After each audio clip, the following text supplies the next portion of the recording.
Doug, welcome back. Where's Tim? Where's Tim? That was not Tim's voice that I just heard. Where is Tim? Text in and complain. Okay. Guys, good to see you. Good to be back. Good to have you back, Martin. Well, how are you feeling? Much better. Thank you, Doug. Thanks for caring. Thanks for reaching out while I was sick. Thanks for asking. Papers, thanks for stopping by. Yeah, with some soup. Chicken soup. This gang is all business. Like, you in, you out. Okay, got it. Right. JR's in. All good. What do you got? Oh, you're dying? Okay, fine. All right, we'll get somebody else for Wednesday. Yep. No, thanks, JR, for swinging by. No, much better. Not strep, not COVID. Doc said just like some hint of bronchitis, which I don't recommend it. Doesn't sound fun. Long weekend of everybody was off work, so my wife said, just call in sick. I couldn't do it. Did you hack up a lung? A little bit of that. A lot of coughing at night. And when you can't sleep, Yeah, that's you brutal. can't get any better. They give you some of that drank? No, Some of that purple stuff? No, it's some kind of like a Theraflu, and I told the doctor, I can buy that myself. He said, no, this is a different kind. Yeah. This is the good stuff that we're keeping back. Yeah, unleaded. I always try and deal every sickness I get with NyQuil. My wife said, that doesn't fix everything. But when you wake up the next day, it's as if you did peyote. Yeah, it'll knock you out. You just don't know what universe you live in. You have no clue. But good to be back. Good to be with the boys here. And the dossier is loaded up. I see. Let's do this. Let's do this. From 7 to 11, TMA, the morning after, brought to you by Brown and Crouppen. We're in the Stiefel studios. Doug Vaughn, Martin Kilcoyne, Jackson Burkett, Chairman Kurt. Tim is out. And hopefully he'll get back at some point. There is, every time you'd see somebody, they go, oh, yeah, my sister's got something. No, this guy works. So there's something going around. We can't all be the iron horse that Doug Vaughn is. Well, when I take time off, I take it in months. You know, I called in sick for about 3 or 4 months there for a while. Yeah. So I feel like I'm going to have to build up a few years of no sickness. You're out of PTO? Uh-huh. So it's about midnight on Sunday. It was about the worst out of all the days that I felt, but had to get through it. We had the Indy race on Fox. So, Doug, we knew it would be a late night. Then we had 2 rain delays, which is always helpful. And then sports final begins at 12:08. Oh, gosh. So we're signing off at about 12:30. Couple of guys say, quick turnaround for TMA. I said, well, I told the boys I'm already down and out. And then I'm thinking, I just gotta get home. I gotta just get to bed. Hey, Martin. Yeah. Tell Doug to stay cute. Oh. I'm like, it's 12:30. Mm-hmm. It's a Sunday, and can we just shut her down? You just can't avoid it, Doug. And it's so much fun when you work hard all day to get that show ready to go. Then it doesn't go on to 12:30, and you know you've got a huge audience watching at that hour on a Sunday night. That's when you just drop an F-bomb just to see. Right. Just to see. Mm-hmm. Now, in the old days, you could do that. Now, if somebody would find it weeks later, then you'd have to take some time away. Welcome in, though. The Wednesday show. Papers, what are you fired up about? What are you feeding off of today? Maybe this Cardinal Club? Is that what it is? An inspiring performance last night, both on the pitching side of it, with Dustin May continuing his recent stretch of, would dominance be too strong a word? He's just been really outstanding over the last handful of starts. And then the offense, seeming just timely hitting, guys showing a little power, a little bit of effectiveness at the bottom of the lineup there with Nathan Church going 3 for 4. Nice to have him back in the lineup. And we talked about Newt coming back, made the not Mickey Mantle, Doug. Nobody said this is changing their playoff possibilities. But if you look at the lineup, we talked a lot about the top 4, the season that Weatherhold, Herrera, Burleson, Walker. You got that group. You just kind of needed a little more in there, Doug. Would you say lengthen the lineup just a little more? I guess we could say that, sure. If you stick Newt at number 5, he's at least a known bat. Got a little bit of a reputation. And then Wynn hits 6. And then Jimmy Crooks, we got to get him going here. Don't let me down, Jimmy Crooks. But all of a sudden now it looks a little more respectable, does it not? It does. And Church is an upgrade offensively for sure over Victor Scott. I don't remember even talking about him in spring training. Do you? No. Nathan Church? I don't think I ever heard his name until the Cardinals called him up one day. I didn't hear anybody discuss him at all. Was he not in the opening day lineup?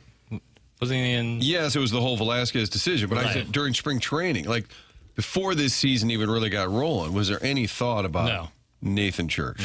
No, he didn't get much pub. And by the time he made the opening day lineup, I thought maybe, they're keeping Fermin over Velasquez. They said this is about Church, and they wanted him to play every day. They said he's our best defensive outfielder. He had that catch last night, kind of spun in all circles. Yeah.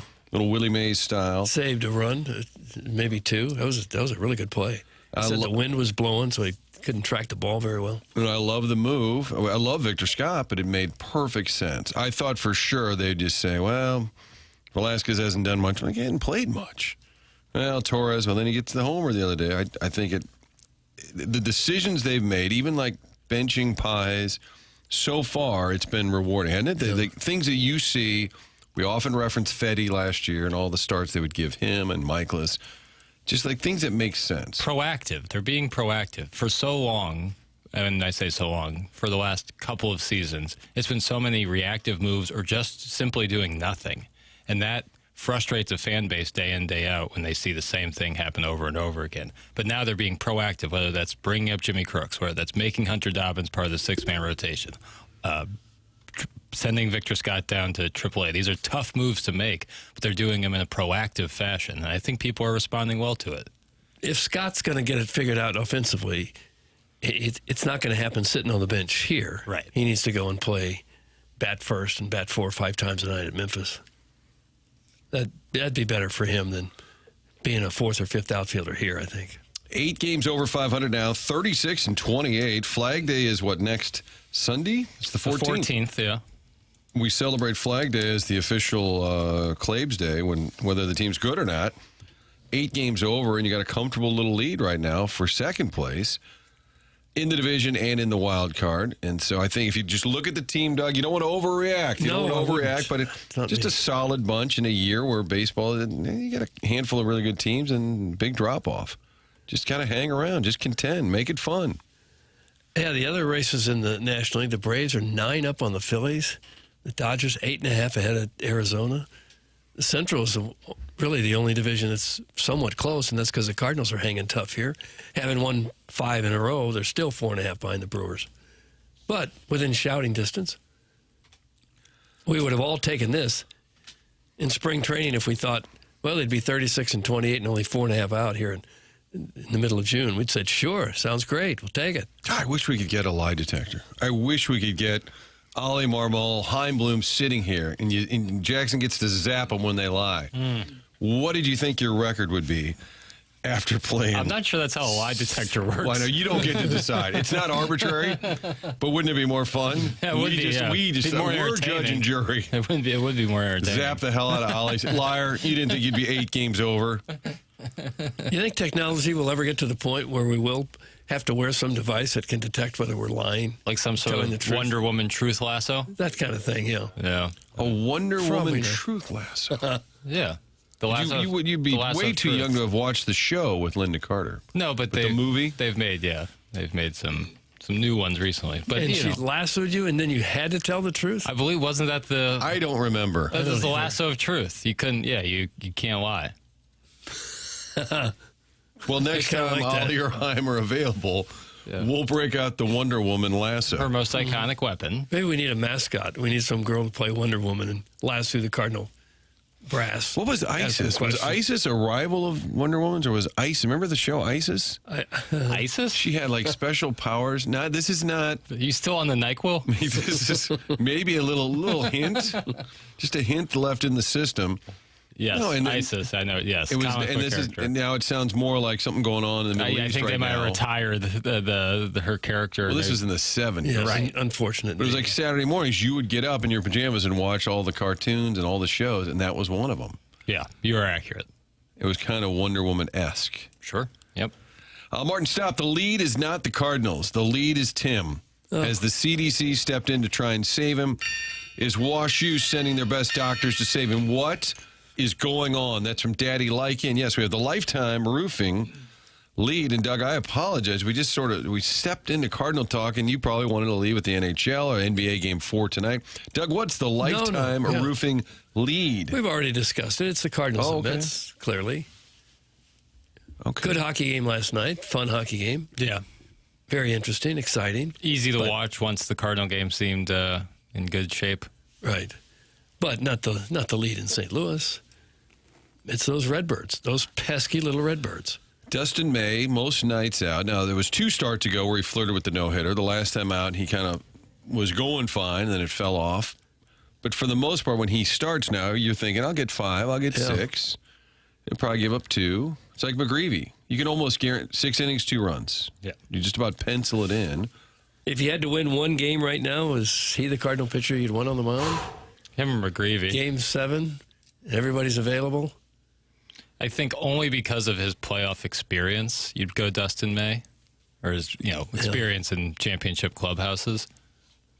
But I think him or McGreevy couldn't go wrong for the Cardinals right now. Yeah.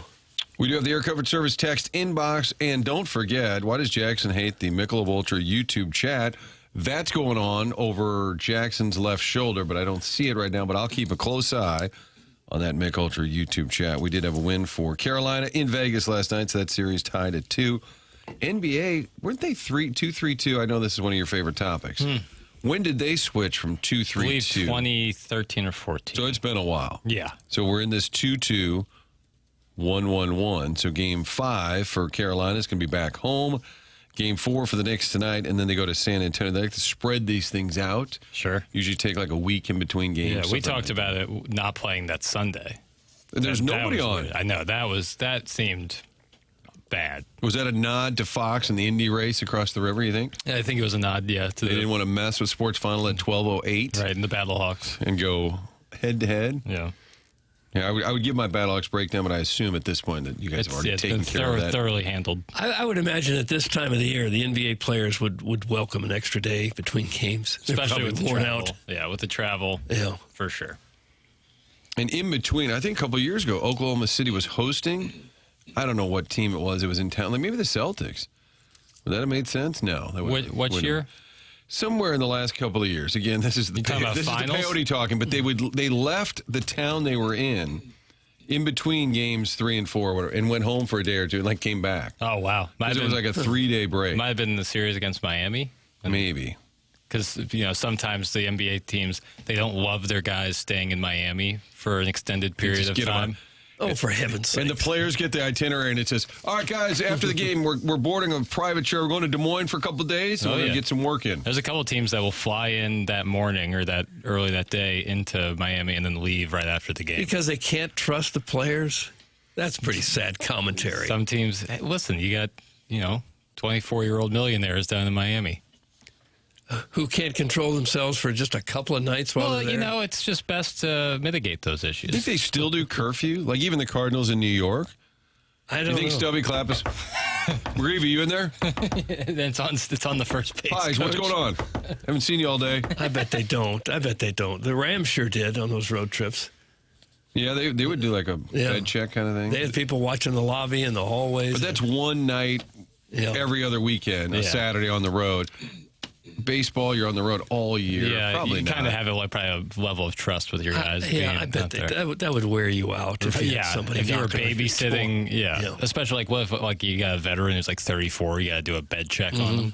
You ever go to a hotel sometimes in the summer and you just see like a whole section of rooms that have the tape over like the handle because it's like a travel baseball team that has curfew and they know if that tape breaks. Oh, no, I have not seen that. Yeah, I've seen that. So they tape it on the outside, so if the kid tries to leave. So if the tape breaks, then they know someone went out there. But if another opposing team is staying in the same hotel, sometimes they'll go by and they'll knock down all the tape and get the other guys in trouble.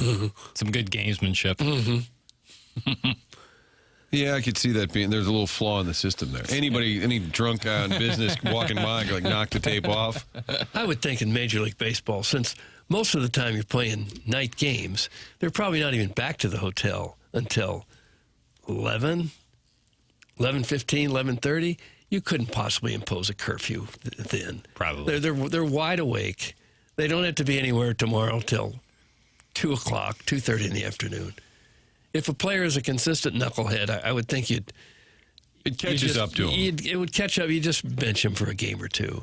You're not going to go room to room. I would hope not. Doug, how can you talk? You lived in Miami for years. We all know you were up to no good. That's from Dirty Dan, the garbage man. I did not do my share of partying in Miami. I did not. Really missed the window? South Beach didn't become South Beach until right after I left. It was just kind of a rundown old has-been of a resort area. Guys, David Wells was hungover when he pitched his no-hitter. And was it Doc Ellis or Doc Medic that was on Doc Ellis. cocaine when he... LSD. LSD. Yeah. Doc Medic. Cocaine. He's just firing. Yeah. He's getting 5 outs in inning. They're like, you're done. Inning's over. He would have probably face. No, I want to strike somebody else out. Yeah. Coked out of his. Yeah, that would, he would have to be reapplying essentially a bunch for that to be effective. Pitch on LSD. Aren't you seeing like 3 batters? Yeah, have you ever watched the documentary on it? No. It's really good. What was the backstory? Like he just decided said why that, not? No, he was in, I think it was in San Diego, and he was visiting a friend or something and messed up the calendar. He thought he wasn't pitching that night. Just tells you how locked in these starters are when it's not their turn. And so took it, and then like a couple hours later, it was like someone like called him, and they're like, "Hey, you're like got to be at the ball yard here soon. Like you're pitching tonight," and he had no idea. I was like, "Oh, dude, I'm so sorry. I just took some LSD." And he got there, and he was just like, "Oh my god, here we go." Yeah, really good documentary. Or really good, the idea to try that. Not a great idea. Don't recommend that for the kids listening. We in the often car. talk about being results oriented, process versus results. Process bad, result great. You know, it's like thinning a shot, but it kind of works out for you, and you stick it tight. You know, You stick it tight, Doug. process not great, results pretty good. You mentioned Doc Medic. He was a real doctor as a pitcher. And I'm reading that he went into the stands once for a fan suffering a heart attack, performed CPR and mouth-to-mouth resuscitation Pretty on the incredible. fan who later died that day. But then later in his career, he was accused of 12 false prescriptions for painkillers, pleaded guilty to 12 counts of possession of a controlled substance. Okay, kind of story kind of went What a south. real feel-good story, Doug. Yeah, 9 years of Boy, probation. Hot start though. Took a turn, didn't it? The American Academy of Orthopedic Surgeons expelled him. Okay. A lot of guys have thrown no-hitters either drunk or on cocaine. Throwing it on LSD, impressive from the 314. Didn't Whitey Herzog get upset with that 80s Cardinal bunch because he thought some of them were on cocaine? Yeah, well, I think to a few trades. the Hernandez trade, it became more public after the fact. It didn't seem to affect them much on the field, though. They were performing very well. So you should have left it alone. But perhaps. Recovering alcoholic says drug church tonight. Come on up. All right. Sticking with the theme. We'll send Doc Medic. Who had some great moments and then it turned sideways. Yeah. That'd be a good sweeps piece, Doug. I think it would. What an inspirational that. story. Until it And wasn't. then right at the end, you just kind of mumble. Oh, and he wound up getting expelled from the Academy of Medicine. This is false accusation. It just says Doug was coked out of his gourd in Miami at the Stepfather Convention back in 2005. You don't know the years. No. And if you're but I coked wasn't out of your there. gourd, then you probably really don't know the Yeah. years. No, I never hung around the coke crowd. Not me. A lot of references to people naming athletes and things they've done. I think I'll skip some of those. Now, Dr. J was not a physician. He was not a physician. No. And Doc Rivers, who is a pretty famous nickname, right, that stuck for a long time, only had the nickname because he was wearing a Dr. J T-shirt at a Marquette basketball camp, and Rick Majerus, Right. Hey, Doc. He just started calling the young kid from Chicago Doc, and it stuck. I don't think I've ever heard your Majerus before there, and that was pretty good. Have you heard a lot of Majerus? Very little, but Hey, Frank, you want a bite of this sandwich? And Frank's like, I'm sorry? And he was eating a sandwich, and he asked Frank if he wanted a bite. And Frank's like, I'm good, thanks. And that is a moment in time that's been stamped because it's the only time Frank ever turned down food. He said he walked into his Billiken office in Majerus eating like probably Adriana's, yeah, probably. and he said, do you want a bite? Have you ever been offered a bite of food from another gentleman? Not Especially a local basketball coach? not something like that's a sandwich isn't really like here, take a bite. shareable food? No, if it's like What if you cut off half of it and don't touch that's it? Okay, well, now that's a little different. different. But a bite, Still. you know. Yeah. It's like There could be saliva remnants on there. yeah, that's not. There's not many food like a chicken wing. Hey, would you like one of these chicken wings? I just took one bite out of it. You want to finish it? No, not you're saying an No. actual wing. One whole wing, not sharing do you the want, wing. Yeah. Yeah. This is getting close to Chairman Kurt's thing, right? Where you just Robin feed. robin feeding. Yeah. Guys, check out how many walks the guy on LSD had. I think it was a lot. He was. We can probably look it up. He said one time. He had to have been seeing. He said one time he thought the batter was holding a guitar up there. That's I think there's some embellishment after the fact. Probably. But wouldn't you think the coaches and the teammates could tell if a guy was that out of it? Yeah, but if he's dealing like he was, you're just whatever. But before he ever got out there on the mound, you'd think they'd say, "Oh, wait a minute, you're not going out there." But I in that time, maybe it wasn't crazy for guys to be like a little loose for game To be time. on LSD? Not LSD, but maybe they've had a few pops. Maybe they enjoyed the smell of some substances. I don't know. I'm just like glue? They're No. sniffing glue. Ammonia? Like No. on the pot? No. Huffing? No, more like What? some junk, sniffing up some, hoovering up some powder. Hoovering. What in the So like world? snorting. Yeah. You were referencing. I'm just saying, I don't what think. are we talking about? I'm saying in the I late. thought I was on peyote. What are you on? I'm saying in the late 70s, it might not have been crazy for guys to, it was more of a thing. be a little loose at game time. Wouldn't it have been better in a post game? Even in recent years, guy gives up 4 homers, 5 homers in the post game. Like, cats are, what do you think of your stuff? Jim, that's a great question. I have to be honest. I did some LSD before the game. I'm on acid. And just said that. And actually, that's something Lance Lynn might have said just to mess with everybody. That would have been really Like, all right, good. thanks, Lance. That's the latest. Back to you. It would just act like it was a normal answer. If you never wanted to be interviewed again after a game, that's how you do it. Did you say you were on LSD? That's not the Cardinal way. Guys, Drug Church is a hardcore band out of Albany, New York. Is that right? Is it really? I didn't know. Ever been to Albany? I have. I have. You fly in there to go to Cooperstown. Yeah. Not much. It's the state capital, right? No. Correct. You fly there also to go to Lake Placid. Yeah, you were there recently. And if you- upstate New York is very cool. Beautiful. Just Yeah, it's- completely different from this. In the summer, it's gorgeous. Yeah. And if you leave there on the Monday after a Hall of Fame weekend, it's unbelievable. I did it twice because Ozzy went in 2002 and then Whitey went in 2010. And you're flying out on Monday and you just look around and like baggage, checking back, like, oh, there's Pete Rose. Oh, there's A-Rod. Oh, there's Costas. Like, it's unbelievable. And if you were like TMZ and you geeked out on baseball, you would have like 15 nerds camped out with their phones just stalking anybody and everybody. You've been to probably all the Hall of Fame locations. Oh, that's a good question. Not to the basketball. No offense. Not to That's Springfield? Springfield, Mass. Yeah. But you've been to Canton. and Cooperstown. The Bowling Hall of Fame. Remember that, Doug? It was I've right been there. behind the old Busch Stadium. Yeah, I remember that. It was on that wedge. It was nice too. Yeah, I remember it being And where cool. is it? We gave it to Milwaukee in a San trade. Antonio, I want to say, somewhere in Texas. That sounds stole it. right. That's a shame. That's a loss. So I've been to football, baseball. I've been to hockey. It's in kind of a mall in Toronto. Hockey? Yeah, that's weird. You don't think you're there. Bowling Hall of Fame is now in Arlington, Texas. Naturally. I think Milwaukee's the bowling congress, and now we're going to have to get Iggy on.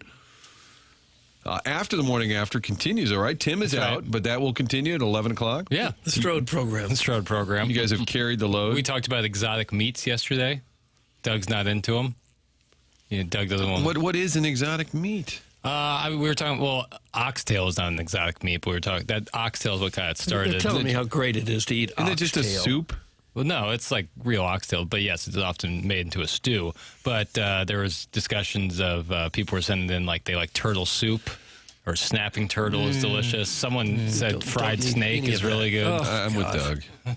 Doug. I don't any eat of that. boiled chicken for lunch, but Somewhere in between boiled chicken and oxtail soup. I'm Oxtail not is eating delicious. a tail that hangs directly over an ox's patoot. you're not eating the. I'm not doing this again. It's just. It's So not this the was tail. on after the morning. This is what we missed. the Strode program. I'm going back. And then, but it often open instead of a monologue, you guys open with Ken's complaints. That's how the show much begins. cold open. That's the first 25 minutes of the show. How he's been wronged. Somebody took my mom to lunch, and she said, "Where did I don't forget where she? Wait, she said she got the fries, and they had the beef tallow fry, which is it's like a delicacy right now. There's the Steak and Shake signs all over town, even though we don't have any restaurants. We have all the billboards." And she said, didn't care for it all. And I said, it's Really? supposed to be. You can taste the difference? I guess. I don't know that I've had them. I don't eat a lot of fries, believe it or not. Have you had the beef tallow? I have not, no. Jackson, is that a delicacy to say that your fries are dipped in beef tallow? No, it's just a different. I think it's a healthier thing. I guess. Is it healthier? Yeah. I mean, it's just animal why they do fat as opposed to oil. Some people get really tight about it. Some people don't. Some people like something. I think if you're ordering French fries, you have no. Yeah, it's No kind of where standing to I'm be at. picky. It's like if you're going to eat French fries and the under the guise of it like being even remotely healthy, you're probably a touch misguided. Right. All fries used to be tallow fried, so maybe they're saying they're old school. Less healthy. I don't know. know. This is All like I know is they told recent, my mom. She tried them and said I didn't care for it. This is like a recent. Phenom. Yes. Guys, I've been cooking with beef tallow for years. Get with the program. That's from Eric in the Central Okay. West End. Right. We're supposed to know what he's been cooking with. Eric also wanted to know, does Tim implement a curfew on TMA during spring training? No, we're up all hours of the night. You know, you talk about parties. Yeah. Oh, brother. I had to fish Doug out of the pool 3, 4 a.m. this year. He was just lying. He's like, lying I'm sorry, I didn't know I was working tomorrow. I took some LSD. Yeah. No, you are getting up and delivering hot takes. Doug was lying in the flamingo floaty, Brockabrella on, empty drink with a umbrella in it. Showgirls everywhere. Yeah. We really did miss the boat not having a live feed of Club Papers. It wouldn't have been very interesting. If we had one next, I bet you next year, like McGreevy would come by and like barbecue and hang out. Come by Yeah. the little Airbnb. Well, you saw him. He was on MLB Network. He was great. He was making the rounds. Oh yeah, he was great. Him and Weatherholt. Next time we talk to him, I do have to say, I saw him last week. Like, he knows, I don't know him as well as you guys. I didn't play golf with him. I see him down there a bunch. Sure. So we just kind of, we do like a little head nod or whatever. Yeah. And I was walking by, I was kind of in a hurry, and I said, "What's up, boss?" And I realized later, I'm like, "Why do I call him boss?" I like You throwing do? the boss every once in a while. But he's kind of like, friend of the show's like, just felt But it's not really generic. Yeah, I don't know. It's better than like champ. What would I say? Hey, McGee. You Hey, called buddy. him boss or he called you boss? No, I called him boss. He just How about felt just, it. hi, Mike? Why? No, that's That what doesn't work? I'm wishing I had done that. Oh, you're Doug. trying to. Okay. You're trying I to. was on my way to do something else, and then I saw him randomly. I go, "Hey, what's up, boss?" Yeah. And I thought, that's just A stupid. little jocularity. Okay. You're okay with it? Yeah, boss. I So like next calling time people he's boss. What on- up, boss? What up, boss? Yeah. Believe it or not, we got a lot to get to. Okay, we don't, but it's the Wednesday edition here. TMA, brought to you by Brown and Crouppen. We're in the Stiefel studios. We have the polosplus.com dossier. We're going till 11 o'clock, and then you get Ken's complaints after that. The lifetime roofing lead happened to be your Cardinals getting that win, a shutout win. Dustin May gets himself a win. That had been a little elusive for him, but pitched well again. Cards beat the Mets, and they're now 8 games over 500. Got an NBA Game 4 coming your way tonight, and we'll probably break that down in about 10:50? We'll be breaking it down. Whenever you need me. Whenever you need me, you can text in. A lot of folks have done that. Air Comfort Service text inbox, and then the Michelob Ultra YouTube chat, which I don't see, Jack. I'm not complaining. But before I Wanna have it up? before I get yelled at, I don't see it on the screen. No, you're right. And tell Ken Martin's looking over his right shoulder up at the screen just to monitor all things TMA. 7 o'clock hour is brought to you by Healthcare Evolution. And if you want to see the great work they do, just check out Papers Hair.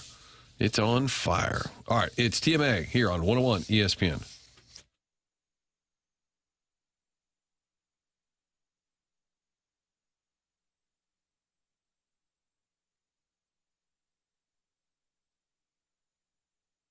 At Michael's Bath, they create elevated bathroom spaces that blend luxury, comfort, and smart design, all tailored to the way you live. From sleek tub to shower conversions to full high-end bathroom remodels, including paint and electrical, Michael's handles every detail. And now at Michael's Baths, they're offering a new premium wall option designed to bring a custom spa-like look to your home. With 30 years of experience, all 5-star reviews, an A-plus rating with the Better Business Bureau, and VA recommended, Michael's Baths delivers craftsmanship you can trust without gimmicks or high-pressure sales. This isn't a temporary fix or a quick cover-up. It's a complete transformation built to last and built to add value to your home. At michaelsbaths.com or call 636-775-0800 and ask about financing options, including 0% interest upon approval. Michael's Baths, family-owned, insured, and where everyday bathrooms become something exceptional.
That's the key.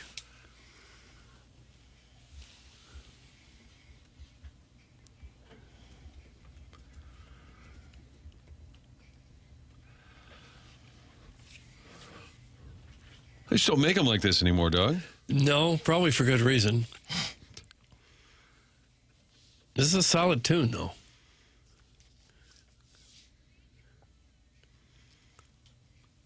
In your catalog over there, Jackson, of your Cardinals songs, how many are 10-plus years old or older? Most? More than half. Yeah, more Feels than like half. there was a peak there, like mid-teens? 2011 through 2014. Peak. Yeah, there was a real run on it. And those are not AI. You No. actually had musicians in a studio somewhere doing that. That one that I just played there, that Lord Royals remix, is probably the best produced one of them all, and the like best voice of them. A lot of them seem to be recorded on basic Apple computers with no real microphones. I wonder if it's disappointing to try to carve out a career as a serious vocalist, and that's the song that's presented to you that you have to sing. Yeah, This listen, is the best we could get you. Well, you got to start somewhere. Well, that voice does sound Really good. professional. Like, Yeah. I wonder, has she done Well, other I think work? it was done in a professional studio. Well, but what do you think that singer is doing today? Probably, I don't know. How could I possibly venture probably a not. guess? Well, Well, singing. well, that's what we do. I don't know. I Well, the couldn't- Cardinals win the division. We venture a guess. What do you think that lady's doing? I I'm don't even saying know she's if she probably was a singing. full-time singer. She might have just done that as a hobby. I don't know if you're But really... she seemed to have some chops. I know, I agree. Why but do you hate her singing? I agree, but I'm saying if you're really trying to make it in the music industry, making Cardinal remix songs probably isn't the... Entry into I don't the industry. think you make that, and the next thing you know, you're on American Idol. Even though I think the quality of voice is right there. Here we go. Jackson's Buttfro says her name is Carrie Liston. Okay. there you Sonny go. Liston's daughter. No, I wonder if that's, is it Paul Liston, who was the Mama's Pride local musician? Well, see, there is an answer. Paul Wind? No, not. You're animals, both of you. You know that, don't you? She's part of the Bottoms Up Blues Gang. Nice. Okay, see? There's an answer. Okay, there we That's go. all I wanted was an answer. And that's Why a are you so local band? hostile? Looks like it's a duo, perhaps. All right. That's what we do, Doug. We get to the bottom of Okay, things. yeah. Just The morning took a little after. digging. TMA brought to you by Brown and Crouppen. Stiefel Studios here, 7 o'clock hour, powered by Healthcare. Evolution, Martin, Jackson, Doug, Chairman Kurt with you until 11 o'clock. Cards get that win in New York, and a little reaction from the manager. What direction would you like to go, Jackson Burkett? Let's have Ali Marmol talking about the offense last evening. We swung it well. 1 through 9 did a really nice job. It was good to see Churchy back in the lineup. He gets you 3 knocks at the bottom there in the 9 hole. The top was good. JJ drives in 2. Burley with the homer. Walker swung the bat well. Even the line out to center was really, really good. So up and down the lineup, it was just some really tough at-bats. There you go. Sounded like he was in a hurry. I agree. Yeah. He done Bus enough is at that point. running. The 30 seconds of post-game audio I got from MLB Film Room. All right, what else does he have to say? And then you tell me Here's the whether other you're in a hurry. half. Here's the other half of the things that I was able to pull. All right. Here's Ali Marmol and Dustin May's performance. Well, sure. May did a really nice job. He's been locked in and he's on the attack. Had everything working. Sweeper was a really good pitch for him. Cutter was a good pitch for him. Was on the attack. He used both sides of the plate up and down with the fastball. And, he was dominant. He's got some business in Yeah, New he's in a York hurry. he needed to He's in attend a to. hurry. I'll do this quickly. Not much to say after a game where you just completely dominate and you have a great starting pitching I'm performance. assuming that's his interview with Chip. Yes. They do a little thing in the clubhouse Yes. there. And maybe he was in a hurry and being serious. Because as soon as that's done, then he probably talks to Derek Gould, Jeff Jones, or Yeah, whoever else right. is there. So he knows it's not the end of his media. We were going back and forth yesterday. Where does the team stay when they're in Queens? Is it Manhattan? I think they stay in Manhattan. Okay. Because you still have a lot of downtime. Yeah, Especially right. they got their Sunday night. Yeah. Ooh, Sunday night, all day Monday. And then even till you wake up, it's Wednesday in New York. You don't want to be in Queens. Right. No offense. No, I get that. I don't know. So what would you do to kill a few hours on a Wednesday? Just walk around In Manhattan? Probably just walk around. These guys These got. guys go shopping. Shopping, and hang out. I saw, It's funny because it doesn't sound that masculine. What did you do all day? I went shopping. Shopping for handbags. yeah, but there's plenty to do in Manhattan. I'm sure there is. But you wouldn't see a show in the middle of the day. No. Oh, matinee? Would probably be tough. Maybe Monday they would. Theater. Yeah, that's what I'm saying. A matinee. I don't think they go to the theater. Maybe on Monday night. Something's good out. Hey, Burley, how's the trip to New York? You can go see Cats? Yeah, there you go. I don't think so. Producers. Go see the producers. I doubt it. Have you ever been to a Broadway show? I've never Yes. been. You have? Yes, it's very cool. Of course he has. This guy.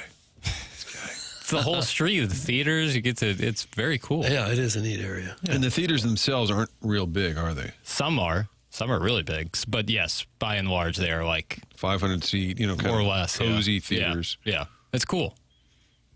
You would enjoy it, Martin. I would. You're a man of culture. I would enjoy it. That's America. This chair is going to kill me.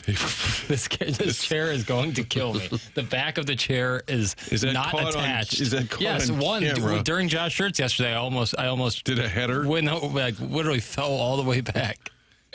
Yeah, you jump. Bless America. About Yeah, because once an hour. I can't trust the It's lead got There's back. a chair back here. Why don't you Oh, get that's back? can't, Tim's but then- chair. but No, the- you can't but even then touch there's it. Don't even no look back at here. But it. the next person, see, the people who sit in this spot, Tanner and Marshy, know that the back of this chair is dangerous. If I switch it out, Dangerous. someone, Well, if Brandon it's Kiley, safer, they won't care. but I'm saying if I switch that Yeah, out but and the- someone sits there, they're going to fall back, and then How about the one in the corner? that one already looks broken. Look at how askew it is.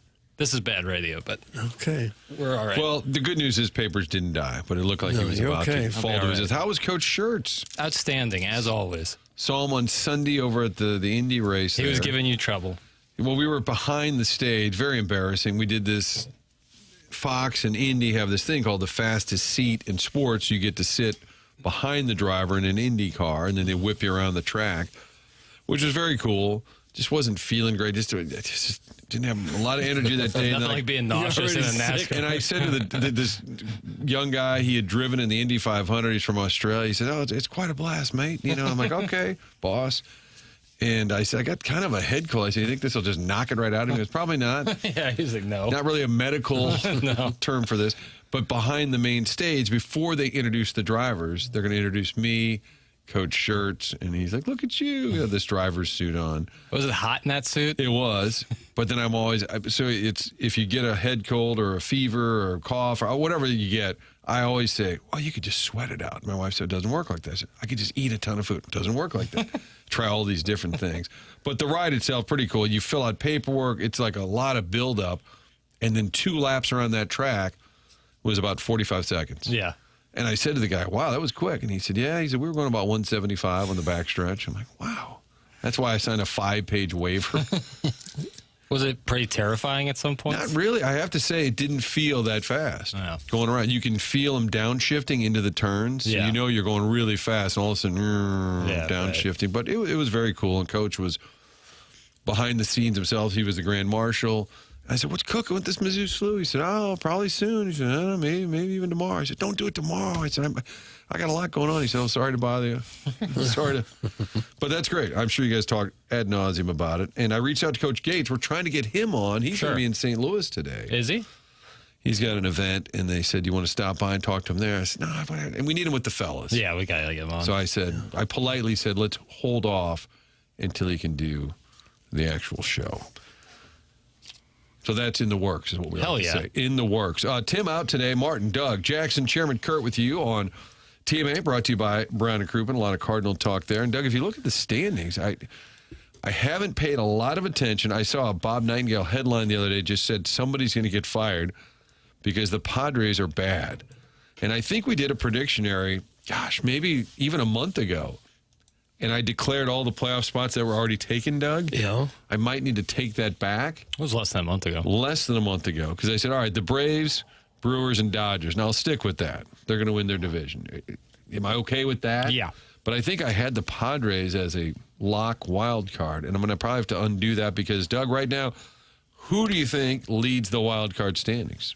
Probably our St. Louis Redbirds. That is correct. By a reasonable margin. They're 3 up on the Diamondbacks, who are the 3rd place, in the Padres. So for whatever reason, the Padres are not good. Well, they don't hit. And that's Have you seen their Tatis stats? homered after 2 months? Yeah, he he's got a home got run. Manny Machado's hitting 171. Yes. Machado. Jackson Merrill, who they thought was going to be a star, he's hitting 202. You can blame the manager all you want, but if the guys just don't hit, it's hard to get anything done. what if you fire the manager and say, well, it's because Machado and Tatis didn't hit any homers? Yeah. But in the wild card big picture, you're just kind of looking around. You just want to be there in October. If it were today, Doug, if they open the playoffs today and they don't, it'd be the Cardinals and Phillies at Busch Stadium. That'd be fun. Rematch of 2022. That would be fun. That would be a lot of fun. But yeah, the D-backs have cooled off a bit. Padres have not been good at all. The Nats are surprisingly competitive, but then the Cubs, the Pirates, I don't know. If you look at it the rest of the way, and I don't have the playoff, we have the playoff percentages out there. It feels like they could at least kind of hang around, doesn't it? I mean, there's nothing there that says they can't at least hang around being a wild card type team. I would expect the Cubs to play better the second half of the season. Cubs have a really good lineup. I would think maybe they've underachieved a little bit the first half. That might be a team to keep your eye on. Kind of like what the Phillies did. They got things going again. Yeah. They turned it around. They're now 5 games over. But the Cards are the top wild card team at this moment, 36 and 28. And we were talking about the top 4 in the lineup. Just every one of those guys gives you a good at bat. Weatherholt, Herrera, Burleson, Walker. Like Burleson just hits. Doesn't matter if it's a broken bat. Doesn't matter if it's opposite. He just hits. The guy, he's getting closer to 300. Walker now is 2.5 months in, and he's not just their best hitter right now. He's one of the best players in the National League. He is, yeah. And this is a guy who the last day of spring training didn't have a home run. And Herrera continues to get on base. He was on base 5 times last night. He got hit 2 more times by pitches.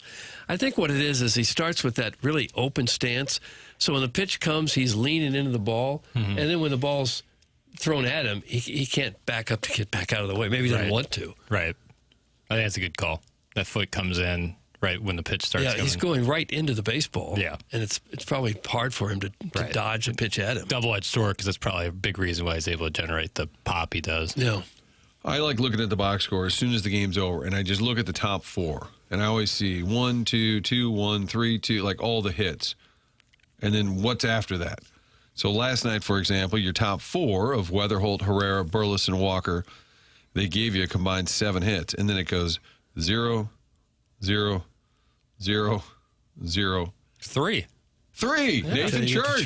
Yeah. And that was the spot that Victor Scott was in. Right. So a lot of nights it was 0, 0, 0, 0, 0. Not to go full Francesa on you here. And 1, 2, 3. But Nathan Church is a better, we heard he was a great fielder, but he's obviously, I think he's a better hitter than we thought too. But most nights you look down, there's just not a ton after the top 4. But that group just consistently hits. I think Wynn will get better. Yep. I think. I agree. But even if he doesn't, he's such a good shortstop, you live with it. Yeah. Yeah. And I agree with you. I think that the times he's hit at every level, I think he'll find it. He's had flashes in the major league level of hitting. Yeah, there's the times he gets hot. Yeah. Yeah, but I think he'll give you a decent at bat at least. So if you granted Newt 0 for 4 last night, but he had a good weekend, so you go Newt and Wynn. So on the whole, and that started rotation, even though on paper around the league, Plante what? Leahy what? Doesn't look intimidating, but on the whole, they're getting a lot out of what they have, I would say right now. I think possibly the bigger story is just the Mets just getting what a bad situation they got going with all that money they spend. They're 8 games under 500. It's crazy. And you can look at a lot of teams. Like you say, the Cubs could turn it around. Yes, I agree with that. Like the Mets, it's just not happening. Right. You can just see it. Death march. Yeah, they don't look like a team playing with a lot of confidence or want to at the moment. No. And to be fair, Texas said, hey, at least Gorman did get on base twice. That's from Caddyshack Hack. That's true. A couple of walks. Sometimes that's a good sign. Sometimes we're looking for things. Nolan Gorman getting his eye back. He did. When you get a couple of walks. Yeah, also struck out. Well, that kind of goes without saying. Guys, is Church the one that Doug said was better than Jim Edmonds? That's from Jonathan Mardukas. He called Timu Edmonds. Timu Edmonds. Yeah. Mm-hmm. There's just parts of his game that remind me of Edmonds. Being left-handed center fielder, good defensively, throws well. He's not going to hit like Edmonds, I don't think. He's no Edmonds. He just kind of reminds me of that sort of player. I can't stand Win and the stupid number 0. Who do you think that's from, Jackson? Eric in the Central West That End. is correct. On brand. I think number 0 looks good. I think it's a good-looking number. I think any single digit looks pretty cool, and the Cardinals have Except very pitching. Dustin May's 3. Disagree. No, God, Disagree. I don't like it on a pitcher. No. Pitcher should be in the 40s. 40s? 30s or 30s, 40s. Oh, you guys. Single digits. You tell It's like- Bob Gibson that 45 wasn't a good number for him. It's not. I'm not saying that the times before were bad, but let's maybe put the tapioca back in the fridge for a second. Oh, it's got nothing to do with age. tapioca. but Dustin May, Wainwright was 50. That wasn't 50 years ago. I know. I'm aware of what the numbers were. I'm just saying. I talked to Dustin May about this at spring training, and I said, I think number 3 looks pretty cool with the short name. He agreed. He's like, well, He agreed since it's also his number. He disagreed vehemently. He has always been 85, which is a terrible number. an odd number, but one It's a that wide receiver. he likes. And he got traded, or he got signed to the only team in baseball that has 85 retired. Which is a great nugget behind the for story sure, on this. for sure. He's like, yeah, he used to just be like a minor leaguer would have it, and you can get that easily. But he's like, and then they're like, no, you can't have it. It's retired. Like, what the hell? So he went with 3. Short name, short number. It's hard to believe the Cardinals haven't had a superstar number 3 through all their years. Carlos Beltran wore 3. But so a guy who was really good, but not long enough in St. Louis to you don't retire command that number. Wasn't Renteria 3? Renteria 3, Preston Wilson in 06 was number 3. They've had guys who wore. I think Dylan Brian Jordan might have been 3. Yeah, Dylan Carlson was 3. They've worn it. They just haven't had a guy worthy of retiring the number. 7 is another one that's like Holiday wore 7 for just Half long of his enough to be career. like, Yeah. well, and then it's like, well, what about Ronnie Belliard? And who's 8 on the card? Jimmy Crooks is currently 8. So they Guys who've had 8 that, either. Troy Glaus, Mark DeRosa. Nothing of like true substance. I think Yogi Berra when I see number 8. Yeah. Wrong ball club, of course, but Yeah. That is the dumbest thing to hate on Jesus. Get a life. That's from Put Some Peppy in it. They're mad at Eric in the Central West End for hating a player for having the number 0. I think 0 looks I don't cool. like the college wide receivers wearing single digits. College wide receiver? Yeah. Now the NFL guys do it too. I don't like that either. Should be in the 80s. Have some Exclusively in the tapioca, fella. 80s? Exclusively in the 80s? Yeah. I mean, it's the classic number, but I think it looks pretty cool. So Taguchi wore number 99. That's from Ray King. I love that. Okay. We didn't have a problem You like with that. 99, Yeah. but you don't like 85? Correct. Okay. Khalil Green was number 3. Yes, he was. Joe Medwick was number 7. Yes, he was. What about Jed Jerko? Was he number 3? 3. Lensman Jake once asked him if he wanted to play ping pong. Yeah. Would Roland be a number you retire? Because Church wears 27 Well, I wonder now. why it's not, because he is in Cooperstown. Right. But did he go in as a Cardinal? I think he did, because some of the Philly fans weren't happy about that. Yeah. Yeah, he'd be close. That'd be a discussion whether you retire. Because that's usually the litmus test. Like Tim would always advocate for Willie McGee's 51 to be retired. He said it's reserved for Cooperstown. right. Although Ken Boyer is not in Cooperstown, 14 is retired. I believe the only one I think so. retired Yeah. who isn't the Hall of Fame. Guys, defensive tackles wearing single digits is terrible. See, I agree with that. I don't think that's even legal. It is. In the NFL now, yeah. I think now anything. You can kind of do No whatever more you want. rules. Really, even receivers who are eligible can wear any number. Correct. You can have a number 58 running around as a wide receiver. You can wear single digits in the teens. You can wear like the quarterback numbers now if you're a wide receiver, in addition to the 80s. You probably below 50 and above. Well, in the 80s. Yeah, you can wear the 80s, and then I believe in the teens and single digits. I don't think you could be in the 20s or 30s. To be a wide receiver? I don't think so. I don't know if Why there are couldn't those you? restrictions. Are you talking college or pros? Doug? Well, either. Pros. I don't know about pros, but in college, I think it's called the 50-79 rule. If you wear a number 50 through 79, you cannot be an eligible receiver. Right. But anything else is fair game. Because I feel like the Mizzou's had a couple of wide receivers at 20. We're 21. Was Damian Bud Washington? Sasser? Yeah, Bud Sasser. There you go. God, how'd you pull that out? Was Damian I'm a true Washington son, also? Martin. You No, he are. wore 2. I like a single digit. I think it looks cool. There's so many texts coming in just with random numbers. Good. Guys, Cliff Branch wore number 21. Okay. Great wide receiver at the Raiders. So I think it was a thing, and then they got away from it, and then they went back to it. Does that make sense? Sure. Guys, why do you hate Geronimo Pena? Retire 7. Did you remember that Geronimo Pena was number 7, Doug? I don't think I could have had that for you. They can't retire any more single digits. 4 and 5 are already going to be taken away. They'll They only got leave 3 and 8. 3, 8, and 0. Yeah. And 7. Yeah. So there's still some room. Guys, there. J.D. Drew wore number 8. So did Alan Craig. Alan Craig wore 21. I think he did both. I think he switched. Both. Well, on the 2011 team, he was definitely wearing 21. Guys, Zipchinski had number 34. In case you're wondering. He did. Guys, will they retire a second microphone for Tim? They Good should. question from the I don't 6 or They 6. should. No, you're not going to retire. But it'd be Jack a little, Buck's it number would be a, alone, it'd be a and little Tim's. smaller microphone, like pincer-friendly microphone. Oh, that's right. Maybe some pincers hanging onto the microphone. Guys, what was Eddie Goodell's number? It's from Gooey. Good 1/8, I think. Really? Something like one. Yeah, I think 1/4 or 1/8. We need to bring back How publicity. insulting is that? I know. We need to bring back publicity stunt at bats. Like an 8-foot tall. Spring training, why not? Well, I feel like sometimes they still do that. Like they'll sign like Will Ferrell or Billy Crystal to a one-day contract or something and let them play for a little bit. Guys, did anybody ever wear number 6? That's from Patrick Bateman. Good one. Great question. Vina wore 4. That's from Boozy. Nick Punto wore number 8. He did, the shredder.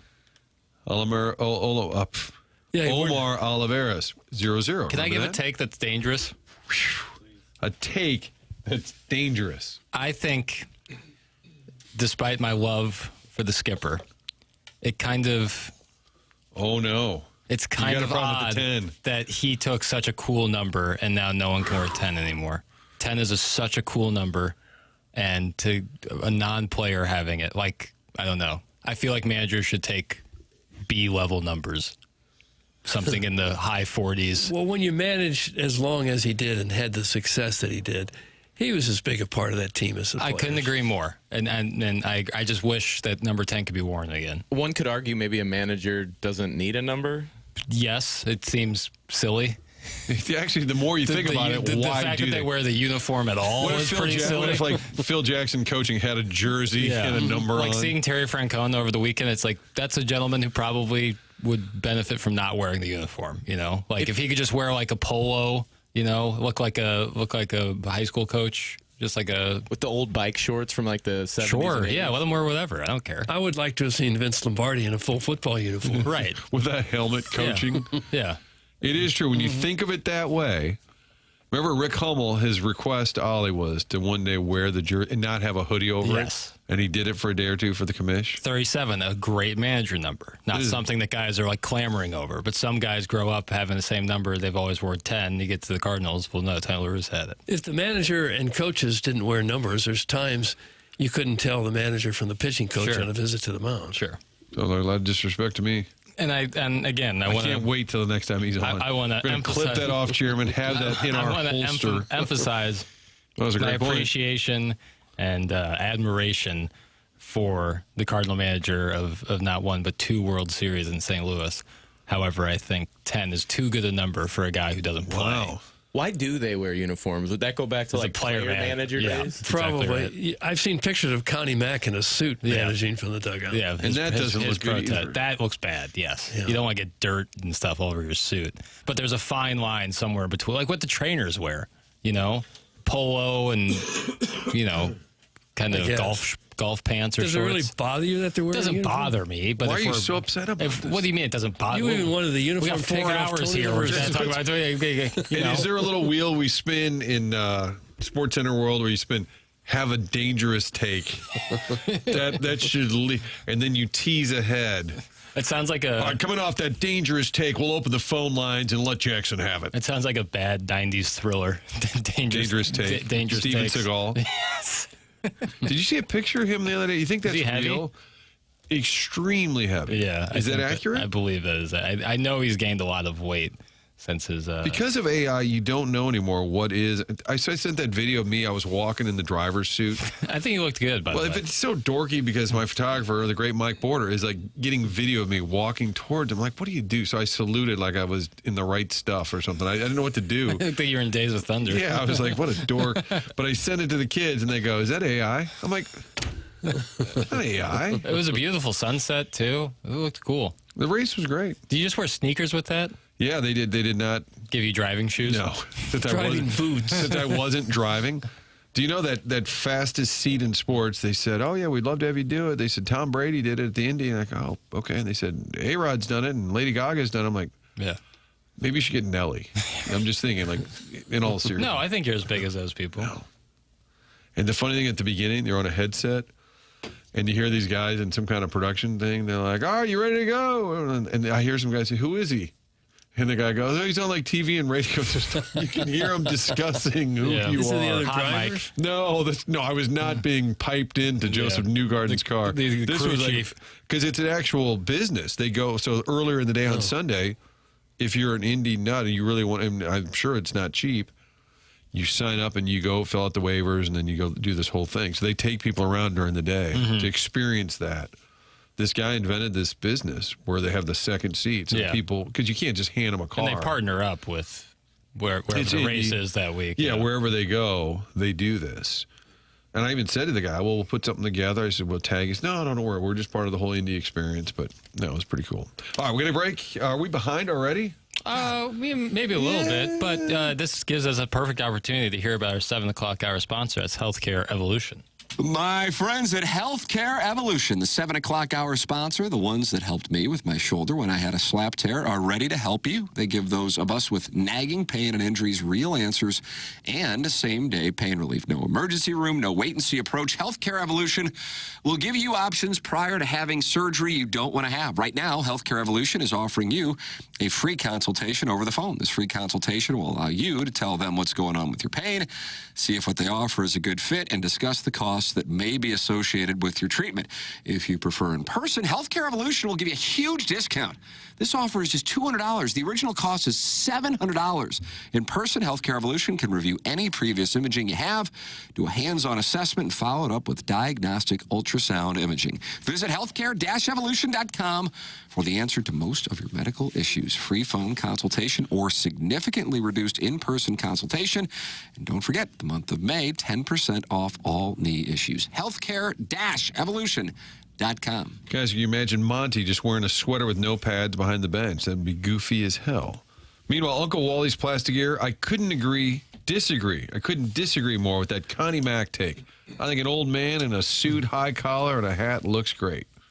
So bring it back. It's not about the look. It's like you're having to walk. Sweating You get bullets. dirt on all of the bottom of your pants. Yeah. It's just it doesn't make sense. It's 95 degrees outside. You're wearing a suit. It just seems silly. Guys, one of my best friend's moms, her uncle, you with me here? Yeah. One of my best friend's moms, her uncle, Sure. is Earl Weaver. We gave her a baseball to get signed at his funeral by all the players that would be there. She told us it was disrespectful. So when she went to his funeral, hey, have all the players say, I would say that probably is disrespectful. Yeah, I wouldn't ask for autographs. Not sure. I guess that's manager adjacent. I'm not sure what the topic was. It's just a nice little anecdote. It's being a little too opportunistic. Yeah, right. If you were like maybe the son of Earl Weaver and you wanted some of the ball players to Not sign that some, moment. Yeah, it's one thing, but yeah, to be Just like a fan. to be a family member, kind of. Yeah, I wouldn't do it. If you were a player, you wouldn't sign it, or No, I wouldn't ask somebody. players at a No. funeral for somebody to sign I a wouldn't baseball. either. No. That was from Hardbody. Doug, if you're the man of the year, would you wear spikes and burn heaters? Kind of like Jim a Jim Leyland used to wear spikes. Yeah. Remember that? It's silly.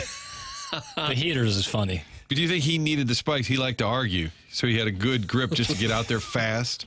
That seems like when the guys say like they can't even go out for picture day without wearing a cup. It's just like such an old baseball thing where it's like you feel weird not being on the field in spikes. Probably more so than anything. I don't think. Yeah, he was looking to get some traction. He also had a cigarette in his mouth as often as not. And I feel like towards the end, when it got less in vogue to be able to smoke cigarettes just wherever you want, he would like kind of put one hand over. He kind of put one hand over his mouth while he was burning one. Why does Jackson hate Tony? That's from Delta Burke's Top Stuff. Love Tony. It was a dangerous take. It was a dangerous take. I'm weird into uniforms and numbers, and especially baseball numbers, football numbers. And I think that 10's such a sweet number to be, Wasted on a manager. not wasted. It's just as good. Now, there's an argument I could hear to that retiring numbers is kind of silly. But I'm not. Or maybe the bar should be higher, like the highest of all time to retire numbers. Because like you look at the Yankees, they are soon to be completely out of single all digits. numbers. So, like they're going to be out, like. But that's okay. Is it? Because they've had so many legends. Yeah. Okay, all right. You don't want to see another Yankee out there wearing number 3, do you?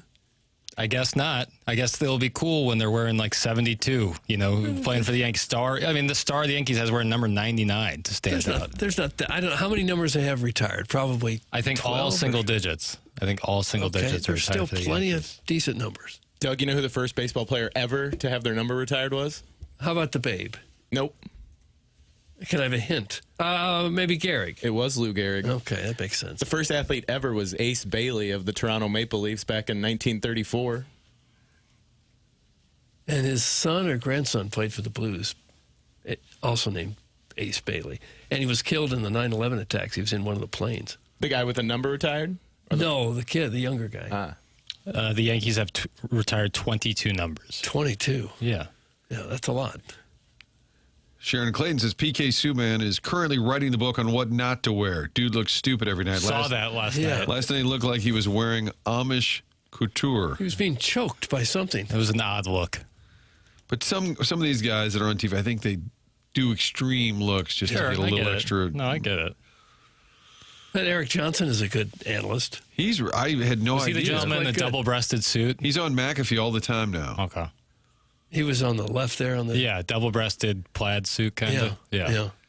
That was a good look at that. I agree with Jackson. Great take. That's from Chaos. Thank you. How about that? Thank you. Great take about stop just, retiring numbers no, or I stop would giving just- good I numbers don't to know skippers. which I would just say in general. In general. And if he doesn't specify, just any take I've given today. Guys, Babe Ruth was overrated.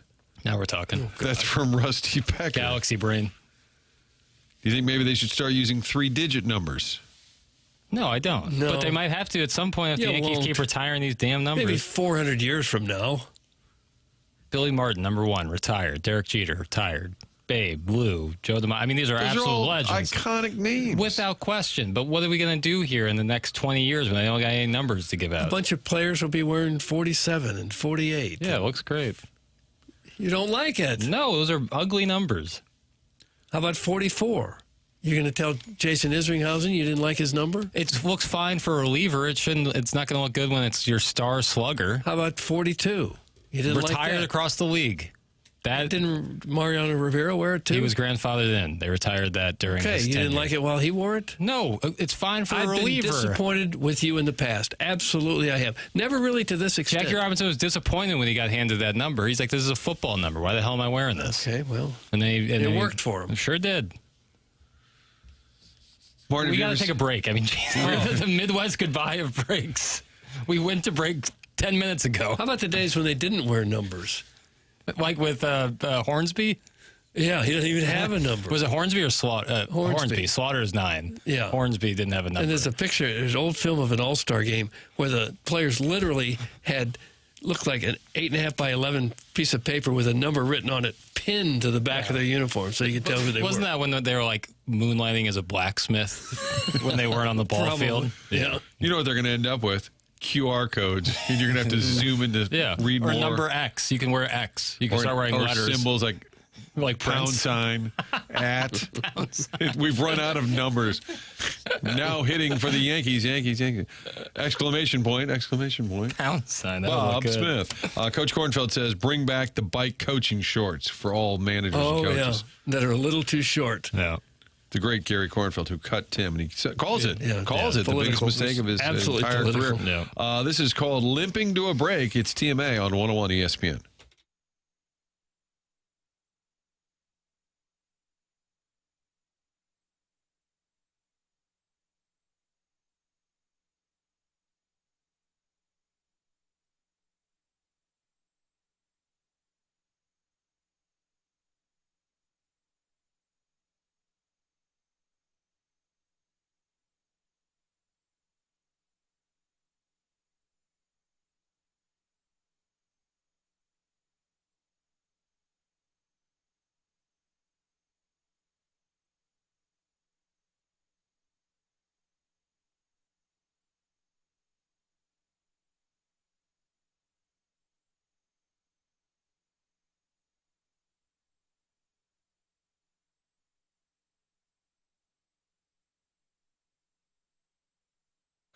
If you go to the website flyminamerica.com, just check destinations. That's where you can see all the cool places you can fly out of at Mid-America.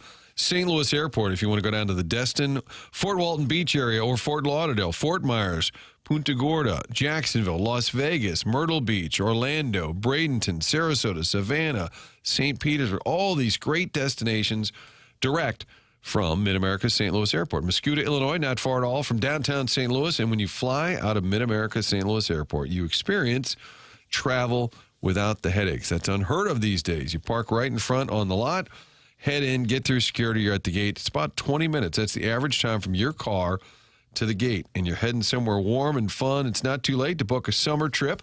Get online at flymidamerica.com. They added Gulf Shores last year. They keep adding new cool destinations in the fall. They've been going to Knoxville. So book that flight at flymidamerica.com. Great pricing from Allegiant Airline and convenience at Mid-America. flymidamerica.com.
This is Jackson with a Sports Center update that's brought to you by Universal Windows Direct. Cardinals win last evening against the Mets in Queens. Back in action tonight against the Mets. 6:10 p.m. first pitch with Andre Palante on the mound for the Redbirds. That was another Sports Center update brought to you by Universal Windows Direct. You'll be saying, I love my windows.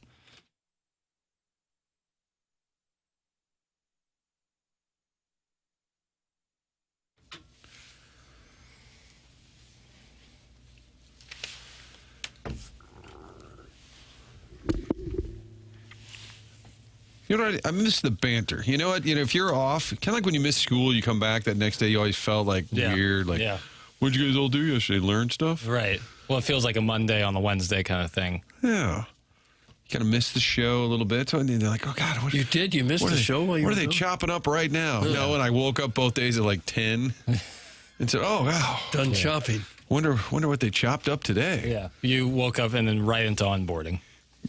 Yeah, I'm way behind on onboarding. Yeah. Might have to leave in the next half hour just to get caught up on some of the onboarding. TMA, Martin, Doug, Jackson, Chairman Kurt with you here. Tim is out. He's under the weather. We're taking turns being under the weather around here. Doug, you're nothing without your health. Yeah, they say we've all got 100 problems until we have a health problem, and then we have one problem. I like that. Mm-hmm.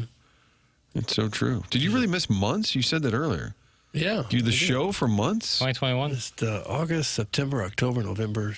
I missed about almost 5 months. Wow. I couldn't walk. What was that? Well, I'm not saying it wasn't an excused absence. Yeah. It was in the gift card era. Mm-hmm. Well, it was actually in the post-gift card world. Post-gift card world? Yeah. But you weren't there. Yeah. Oh, yeah, I was. Oh, you was? Sure. You was? I was. It was my first year. You was there? It was my rookie season. Really? Yeah. So what was it? A lot of Jennings sitting in? Chuck Marlowe? Yeah. Trying to remember. A lot of Raby. And but Doug would call in after like a month. You would like call into the show once a day, talk it over with us, hang out for a little bit, and then when we made the move over here, probably a lot longer back than a full month. time. Pre-gift card. Well, I feel like you called in like a month and a half after that, like September or October. Yeah. But my memory could be foggy. It was years ago. What was it? The last name of the owner, Dave Zobrist? Zobrist. God bless him. Great guy. He paid me all the way through when I didn't show up. Great guy. There. Paid me all the way one of the reasons they went under, apparently, Doug Vaughn got Could paid. Well have been. Could well have been. No, Dave Zobrist, I make fun of a lot of management types over the years in radio. Dave Zobrist is a good guy. Yeah. Really. Oh, yeah. Yeah. And you said that was post-gift card era? I think it was, well, yeah, it was at KFNS, but I believe it was in a recently post-gift card world. Maybe Doug being out opened the door for you to kind of just get some chops, right? Get some reps. Yeah, I guess. Kind of like Jack Buck would step out of the booth. Joe, you take it from here. Yeah. It was a big chance. It really was more of an opportunity for Strode to take center stage. And one man's opportunity is another man's blood clot.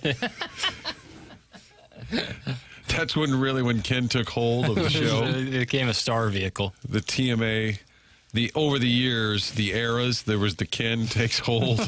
Doug's out, Ken takes hold. TMA is brought to you by Brown and Crouppen. 8 o'clock hour brought to you by Fisher Window and Door Store. You can text in. That's the Air Comfort Service text inbox and the Michelob Ultra YouTube chat. Okay, there it is now. I do see. Walrus King says, I agree with the young at heart. Does that help, Doug? Does that clear things up? I'm going to the Michelob Ultra YouTube chat, and that's all I see. I agree with the young at heart. What is that supposed to mean? Someone in the YouTube chat called me the voice of the new generation. Ooh. Is that right? You and Michael Jackson. Yeah, and Walrus King didn't agree with the new generation part, and I just said I'm young at heart. Yeah, of course you are. Oh, okay. Which is all that matters. You know, time is that just clears it up. Well, time's just a construct. It does clear it up. NBA, we got a game 4 tonight, New York. Yeah. Papers. Are the Spurs back in it? I mean, yeah, absolutely. Teams have come back from 2-0 before. Not, I wouldn't say often, but it happens. And if the Spurs were to win this game, they go back to San Antonio with series tied 2 games apiece, all the momentum, with the confidence that they can go win 2 games in a raucous MSG environment. I would say that, that would certainly turn the tides. But if the Knicks are to win tonight, that almost all but seals it. Wouldn't the Knicks tortured fan base, like if they Because I think after 2-0, we got it. Right. It's all, but like they're planning the parade in their heads. Yeah, This would especially be a torturous new chapter. Yeah, especially since this playoff has been such a dominant run for the Knicks, where it's been like, kind of 12 in a row, 13 in a row. Yeah, 13 in a row, where it's just been like kind of unprecedented Teams kind of don't playoff do that run. in the regular season, much No. less against playoff competition. It's crazy. So I think that sweating a little bit, I don't feel too bad for them. But yeah, I think that the vibe might be a little bit more, not of desperation, but a little more urgency tonight. Got to get one in New York, because if you get one tonight, I think you can start making your parade plans. Did any Cardinal players make it on Monday? That would have been a tough I've been get in. And you don't have price, a Poole Giatti type celebrity that could probably make a call and get in. I believe Juan Soto was at the game. I believe Juan Soto was he there. could probably afford it. I believe Juan Soto was there. But I don't think any Cardinals made Didn't it. our guy John Hamm, like a year ago, when he was on, didn't we talk about him? Remember, he caught like a ball during the game. There was some. Yes. And he said it wasn't him. It was like the studio exec next to him or something. Right. Yeah, but the ball came to him on the court side there. So our last text exchange about being on, I said, okay, we'll wait because Friends and Neighbors was about to wrap up. And I said, we'll do it after that. Actually, he would be, we're going to wait till Tim's back. It would be perfect because we've got Mets, Cards going on in New York, and then the whole Knicks meal. That'll kind of roll into next week. Now, if you're a star of that magnitude, who exactly would you call to get you into the game? Like the studios, probably, right? Or like if you're Juan Soto. Okay, but then who does the agent call? Probably the organization.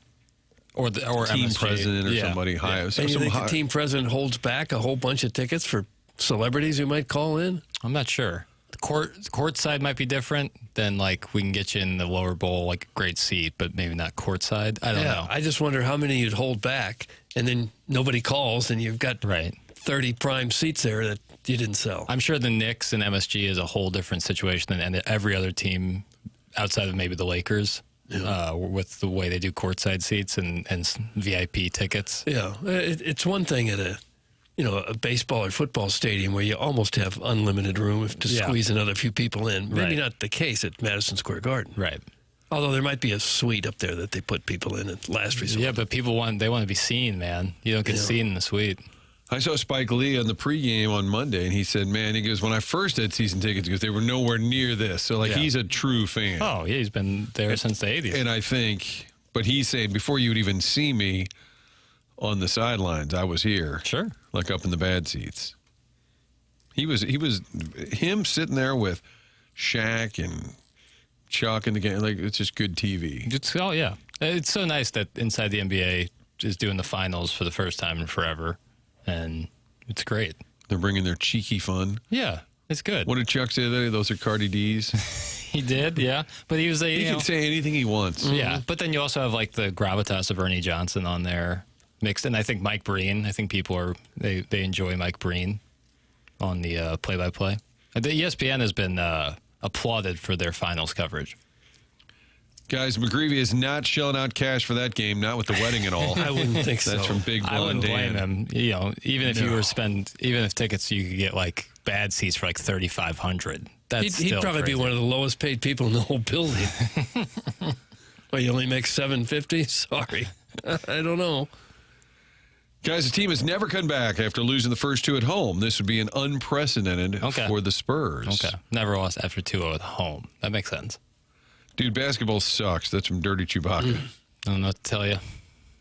You don't have to watch it. I think even if you're not a huge NBA fan, which that a lot of folks listening are probably not huge, this time of year, you got baseball going, the Stanley Cup.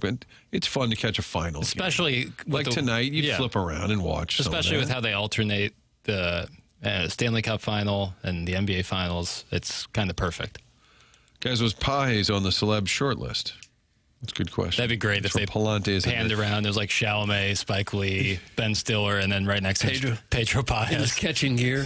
Pedro Pages. And they should put somebody random, like Judge Reinhold, like somebody just a little lesser known these days. Steve Shrippa is kind of, but he's obviously like a New York staple, but he's like a guy who is like, kind of in one show. One of those celebrities probably has a friend who went with him that we wouldn't know. Yeah, oh yeah. Could qualify as a random guy. Benny Safdie, I think, was with Chalamet for Game 3. A director. And the really rich people, there was a shot of somebody on the bench, and somebody next to them, not famous, but surely very wealthy, just had the most ridiculous looking glasses, and I'm like, Could have been Elton John. The more money you have, just the more absurd you have to act. John Turturro was there. Love John Turturro. He sits courtside, and it's so great. I could see him being, if you had a list for Movie Boy, which drops every Saturday sometimes, if you had a list of white elephant guests, I bet he'd be high on the list. He'd be awesome. He stays in the news because he's in Severance, the show Severance with Adam Scott, directed by Ben Stiller.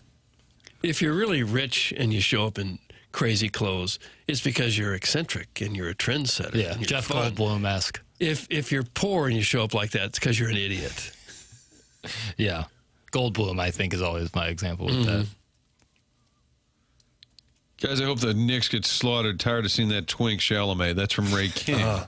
Not on board with Jackson's That's guy. fair. You think that's fair? I think it's a fair Doug says, comment. I think Yeah. that's fair. I think a lot of people want to see the Knicks lose just to shove it in Timothy Chalamet's face.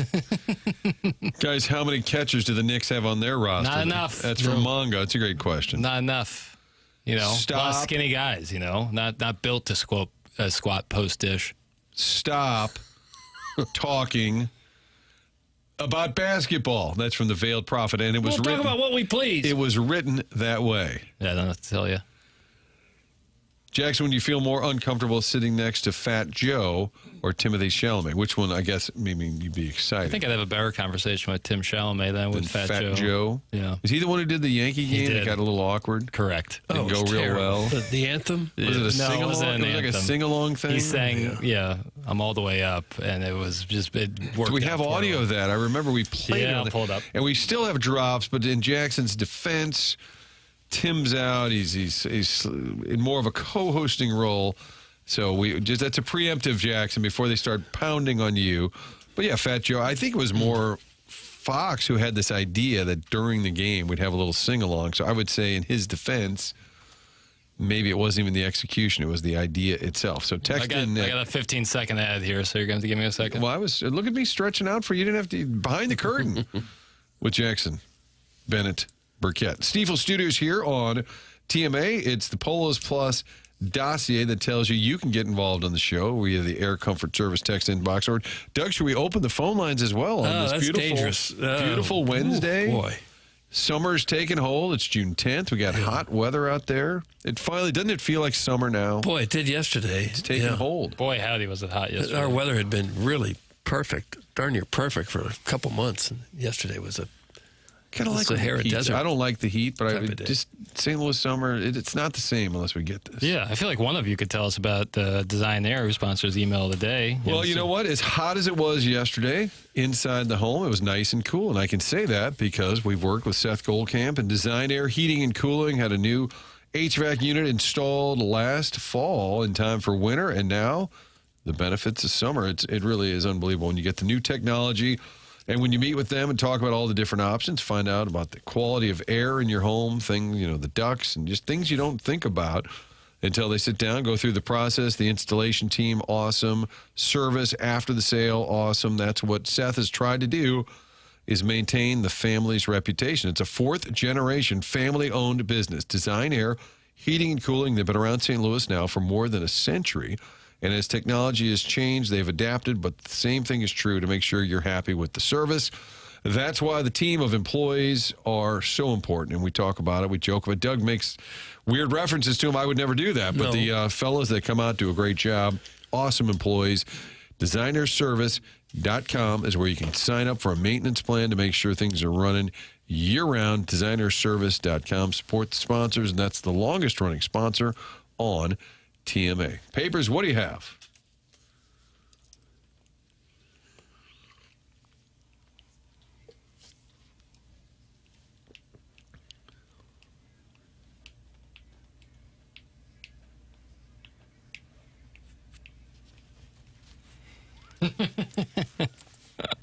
I'm stunned that so many people like this type of stuff. Well, I don't think they like it at Yankee Stadium before World Series Game 3.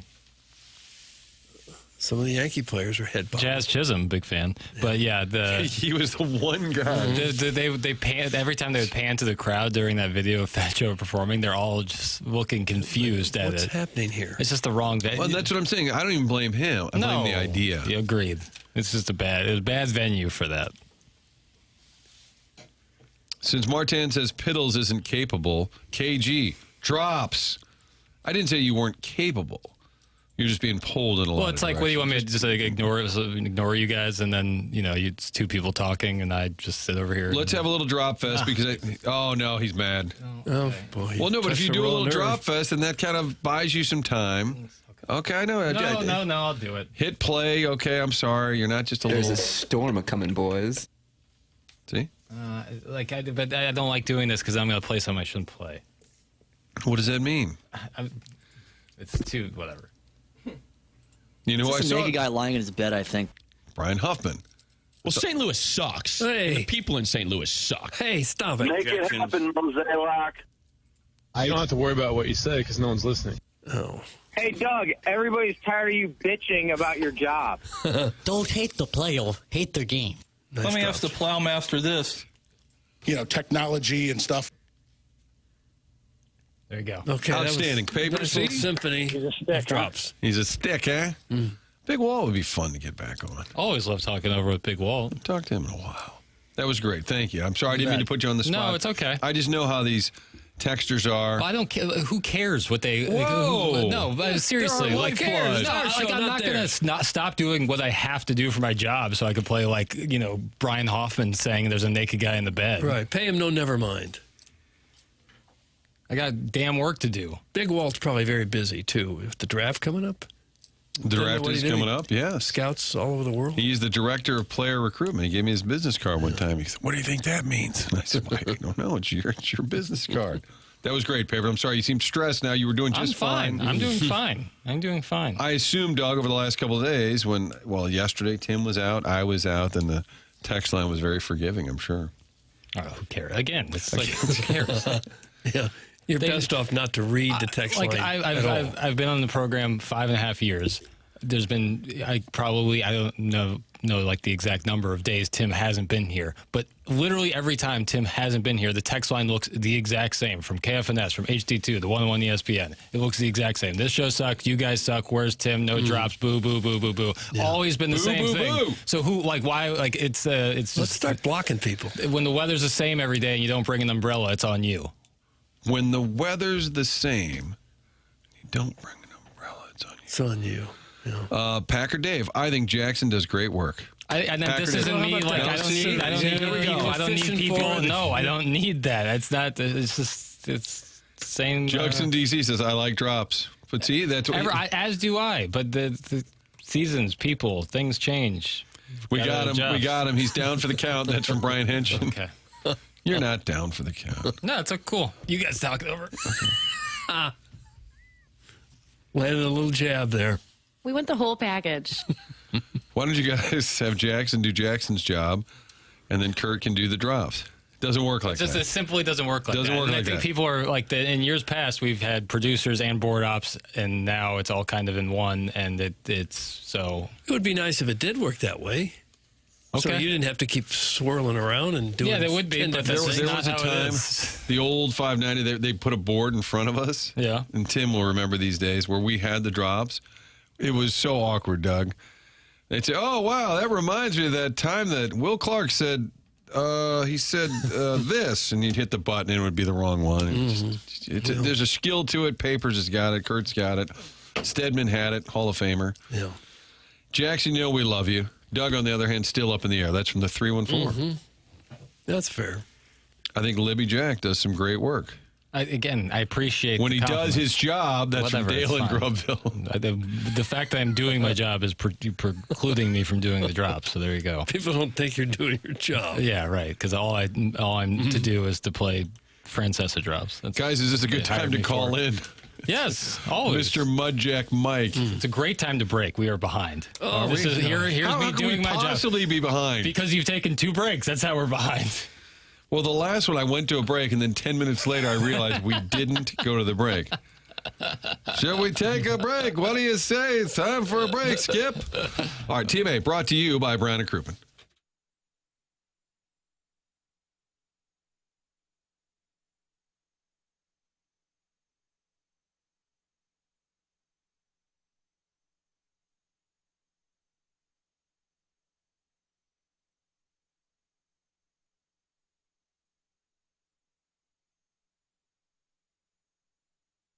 You guys already know Dr. Brandon Pryor at 100 West Dental on Manchester in Baldwin can take great care of your dental needs, but he can also help you get your sleep back. He treats sleep apnea with custom oral appliances, an alternative to a CPAP. So no mask, no machine for the right candidates. If you think you might have a sleep issue or you've already been diagnosed, they'll do a complimentary consultation to see if it's a fit. At least go get checked because bad sleep catches up with you. You're not performing at 100% if you're not sleeping right at work, in the gym, anywhere. And yeah, this is still the best place for veneers, implants, full smile rehab, the bigger dental work. Visit 100westdental.com and go see Dr. Pryor. Book your complimentary sleep apnea treatment consult online at 100westdental.com.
That's the kind of heat we're looking for. See, Papers does his job so well. I first met Jackson when he was around 3 or 4 years old. So innocent, unaware of the future, that TMA, the beatdown that awaited him. That's from Minute Bowl eligible. He would have met you. Yep. How would he have met you? Friend of the family. Worked with my mother. Back in the day. Okay. You were just an innocent 3-year-old. I would go to the Post with my mom a lot, where she would just take me into work. Oh, yeah. You ever go to that Missouri Bar and Grill as a little boy, you think? She would take me to Crown Candy all the time after doing that. But the paper was printed right there, and you could go down there and see where it was all done. That was really cool. It was also very dangerous.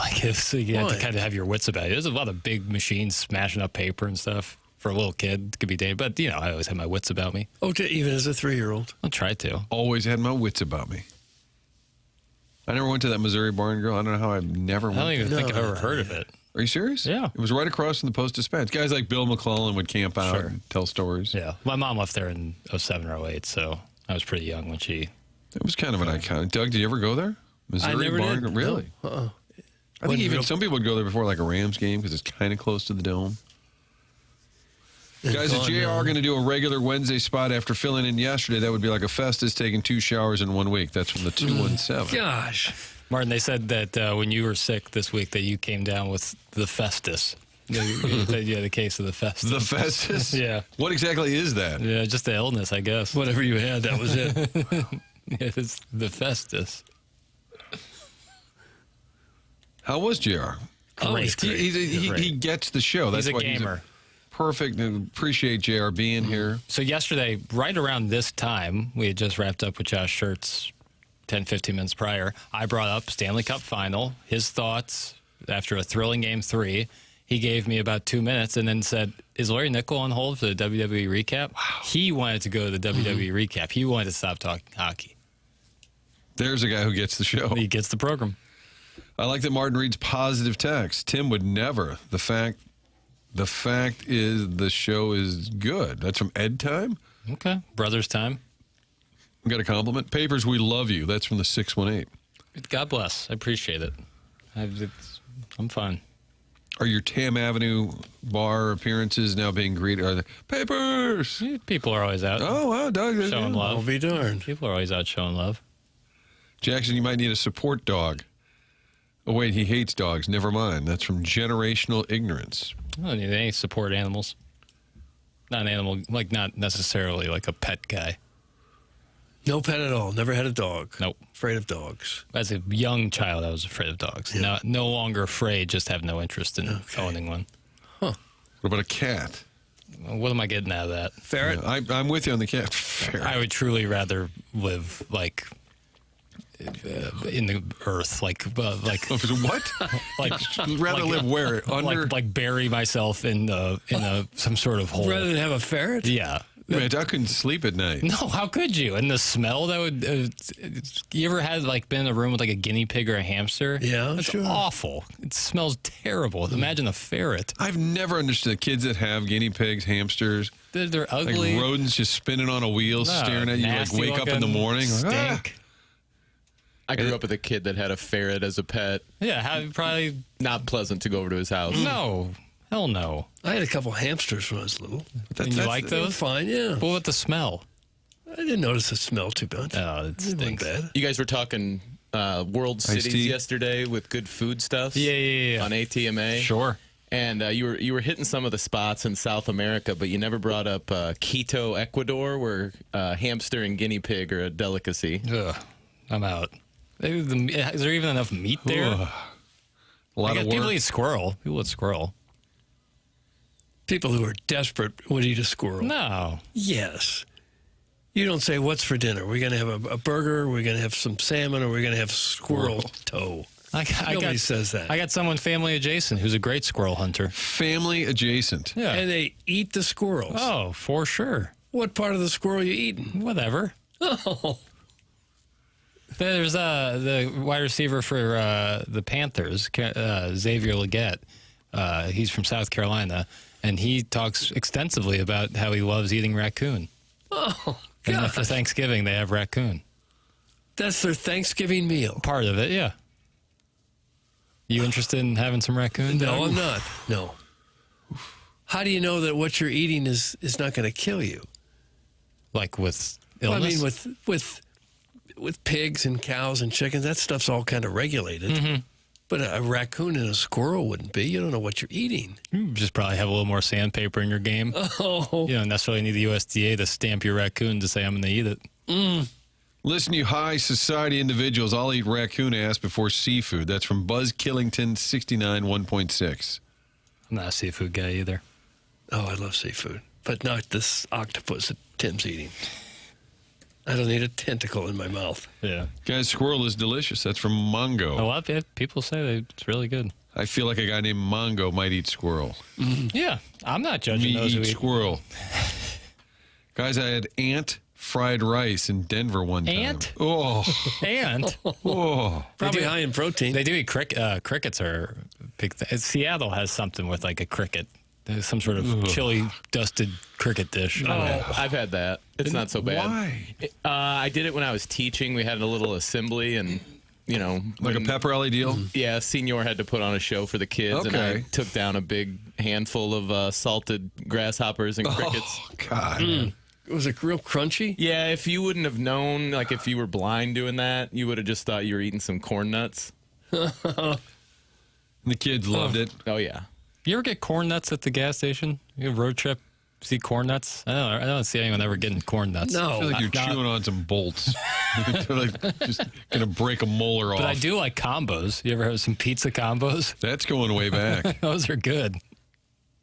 The red one. Those are the ones I like. I eat raccoon ass is a great text line name. Is that available in the inbox? I eat raccoon ass. It's available. Not necessarily rolling off the tongue, but Y'all a bunch of picky little princesses. Is it really so hard to go to a grocery store and buy real food? for some, I mean, Is that just out of the question? some places, some more rural areas, it's not like you can just go It's always 5 a minutes Walmart down right down the street. I mean, there might be 20 minutes away. And some people like to hunt their food. It's sustainable. And Doug, if you're going to eat some raccoon, you have to make sure to take out their scent glands that are like pea-sized right by their front legs. If you don't take those out, you're not going to want that meat. I could see that. Right by their front legs. Yeah, it's under their front legs, and there's some along the spine. You got to get them out. Oh. And like Jackson's chicken thing, you can't undercook raccoon. Yeah. I don't even know. Can't undercook it. I wouldn't want to undercook squirrel either. Corn nuts are good. That's from the 618. Sure. Driving through Wisconsin is the best. Meat and cheese in every gas station. That's from the Collinsville catsup bottle. Can you go up on top of that thing, Doug? Or do you just take a picture? I don't think they have tours. They don't have a tour? No. No. I just can't imagine being make you fat. being so desperate for food in this country Mike Lee has entered the conversation. that you're eating raccoons and squirrels. But you judge people for eating hot dogs. No, I don't. You can have a hot dog. Yeah, but you always say It's not terribly healthy, but it's Right. not a raccoon or a squirrel. that's probably healthier. I doubt it. I think it's a lot of gristle. Guys, I didn't have a lot of money growing up, but I was never squirrel poor. That's a DeSoto. That's from Pat Doug's Rump. 2 words, 2 names. Boy, a lot of corn nuts, a lot of squirrel talk. Cardinals beat the Mets last night, 7-0. That's what we call a segue school, Doug. They got 4 runs in the third. They got 2 in the fifth. They win 7-0, 10 hits. Mets get shut out.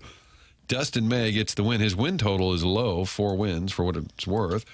101 pitches, 6 innings. He does seem, I like how fired up he gets when he closes out an inning. Oh, yeah. Got some Screams, guttural moans. real energy there.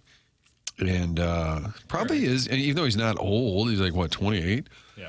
Probably when they signed him, I kind of, well, what's the point? You're going young, you're going to lose a bunch of games, who cares?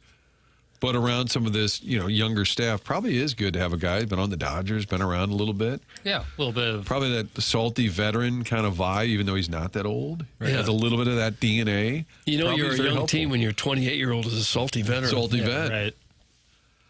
Weatherholt back in the lineup. Hit, couple of RBIs. Herrera, 3 hits, 3 runs. Burley, I'm telling you, he's got to be on about a 10-game hitting streak, Doug. What do you say? Yeah. The best pure hitter on the Cardinals. Probably him. Probably Earlier Herrera, don't you think? Yeah. Power hitter Walker, but There's so many that you could say Weatherholt maybe gives you the best at bat. yeah. Herrera might be. I don't like that. Gives you the best at bat. The best at bat is the guy hitting the ball the best. Okay. Jordan Walker gives you the best at bat.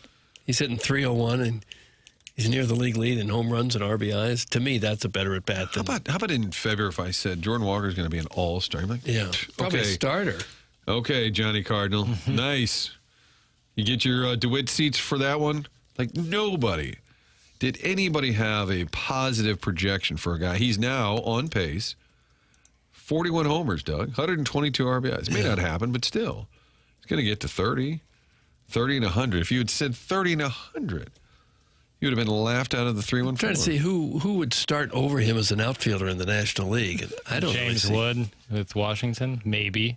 He's got 17 home runs, one more than Walker. Walker's got more RBIs. Yeah. Those two guys are probably in. That's the Crow Armstrong. That's the story of the year, right? Horrible start. Yeah, probably not him. Ollie being more popular than he was, being an all-star coach. That's a surprise. The team being good, out of nowhere, competitive, in the mix. That's a surprise. Jordan Walker being an MVP caliber player.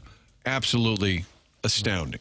Just astounding. I think it's where we all thought his potential could be a few years ago, but given the time in between, it was surprising that the progression happened as quickly as it happened. And like you said, no home runs in spring training until the last game of the season, which And you're thinking, oh, here we go which again. was the result of an ABS challenge. He had to get that ABS challenge right to even get the opportunity to hit that home run. And then after that, it's just been an onslaught. And he's only 24. We could be looking at 10 years of a guy like that. And he's had moments this season, like maybe 5 to 8 game stretches where it, looks like it's regressed a little bit. But when he comes back and when he's got the pop, it just feels different. Yeah. It feels different this year. His at-bats feel different. You don't see where it's like if they get one strike on him and they just throw a slider after slider after slider and he's going to golf for it. He still struggles a little bit with that, but it's just all gotten better. And then, when they throw him a fastball anywhere kind of over the plate, good chance he's going to hammer it. And how about the lineup? Weatherholt, Herrera, Burleson.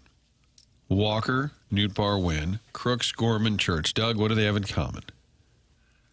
What do they have in common? Weatherholt, Herrera, Burleson, Walker, Newt, Wynn. Left, right, Crooks, left, right. Gorman, all homegrown. Every single player is a Cardinal draft pick or signee. Herrera was actually the longest tenured if you go back. He was signed when he was 16. In fact, the whole lineup last night, right? Yeah. Well, that's what I'm saying. Yeah. Is there anyone who's Entire going to lineup. acquire it? And without going through every box score, if anybody has time to do that, feel free. How many teams are doing that on a nightly basis? Yeah, right. Who are north of 500. You could make even that change on and see there. I don't think you'd have anybody.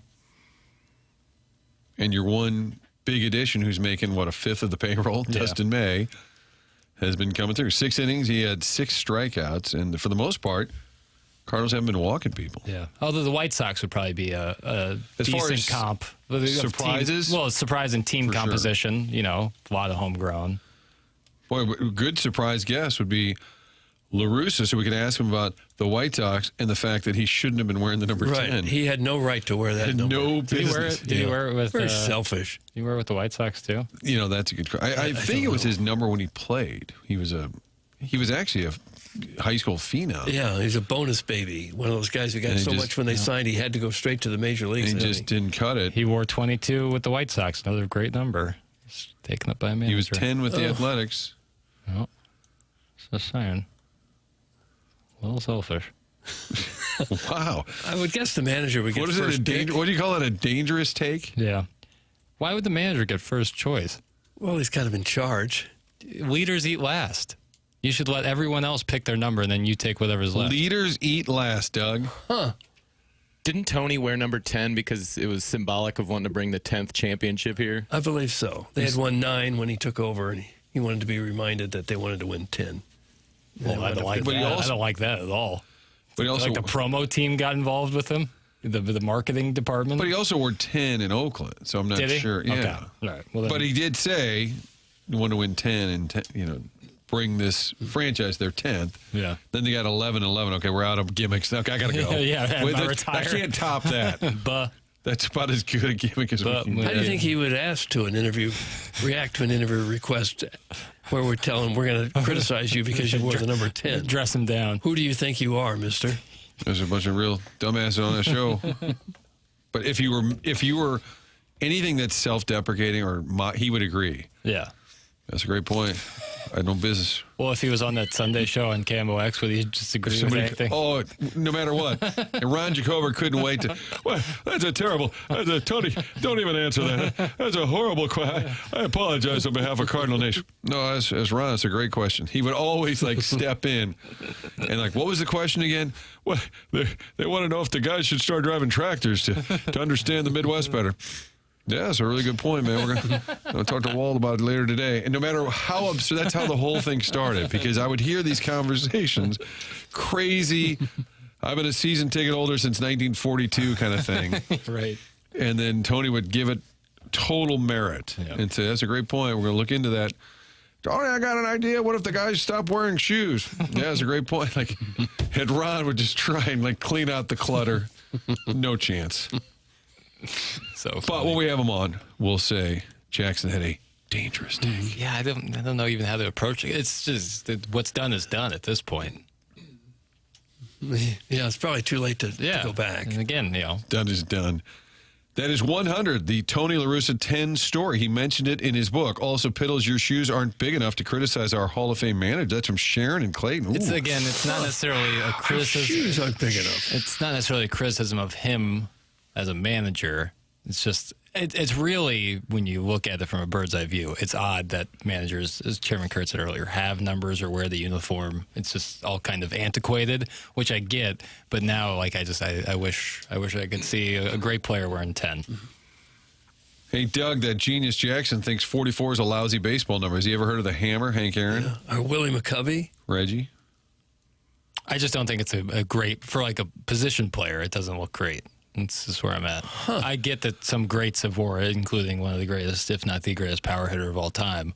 However, my take remains. Well, it's too late for you to tell Hank Aaron or Willie McCovey that they had no business wearing 44. But you can still get to La Russa and rip him. Get them while they get in the game. Mm-hmm. Guys, alpha dogs eat first. You were saying leaders eat last. Make sure your people are fed, and then you take care of yourself. That's a military phrase for all of you cowards from Vizzini. We're talking about leaders eat last, I'm assuming. It's a book I think I read in college. However, though, if you're on an airplane, they say that make sure you get your oxygen mask on first so that you can help others. Because if you can't breathe, then you're not going to be... Then nobody's breathing. Yeah, no help to anybody. Right. Now, these are back-to-back texts that came in at 8:53, so that's 4 minutes ago. Johnny Layup says, does Mo deserve credit for these picks performing now? And then the one right before it, the clever name texter. Does Mo get any credit? Two different texters saying, well, I think you could look at Flores and Mo and say, hey, these are all our players. But then conversely, Doug, you could say, well, how come you couldn't get more out of them? Right. I think that does cut both ways. All right, I was going to limp to a break. Jack's going to be a hard rap. Do we need to hear from Tim first? Do we need to hear the question you just asked, Martin? I thought you were about to play some Tim. That's why I thought that's what you were doing. Well, I mean, we have a title sponsor to this whatever you need, buddy. The sponsor of the... God bless it. I'm really lost right now. You're fine. Do you want to just go to a break? Please. Okay. Oh my God. The tires are screeching. It's time for a break. It's TMA brought to you by Brown and Crouppen.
Well, over the last month or so, I have been working with Ryan Luchtefeld at Delmar Mortgage. Ryan gives out his personal number to our audience members so you can work with him as well if you are looking to buy a home, get pre-approved, or refinance. That number is 618-593-3608, 618-593-3608.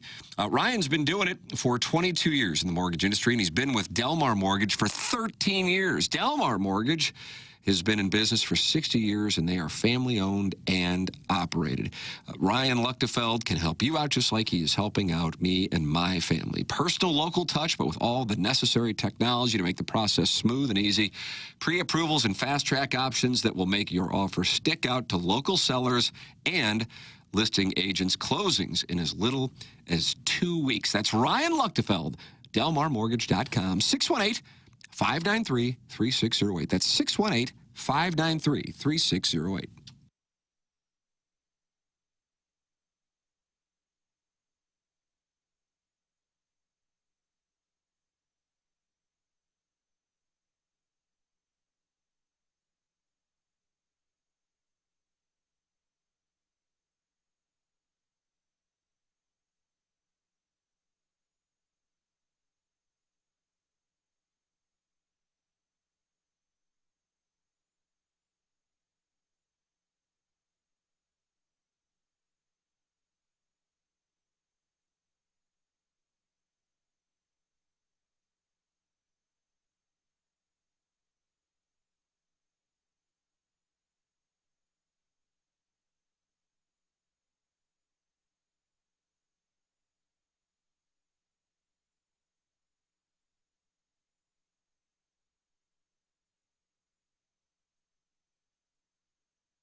Doug, sometimes we limp to a break. Mm-hmm.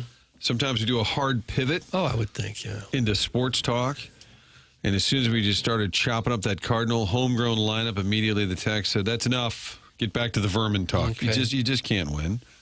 You do have after the morning after for all your head cheese and oxtail soup discussions. That's coming up.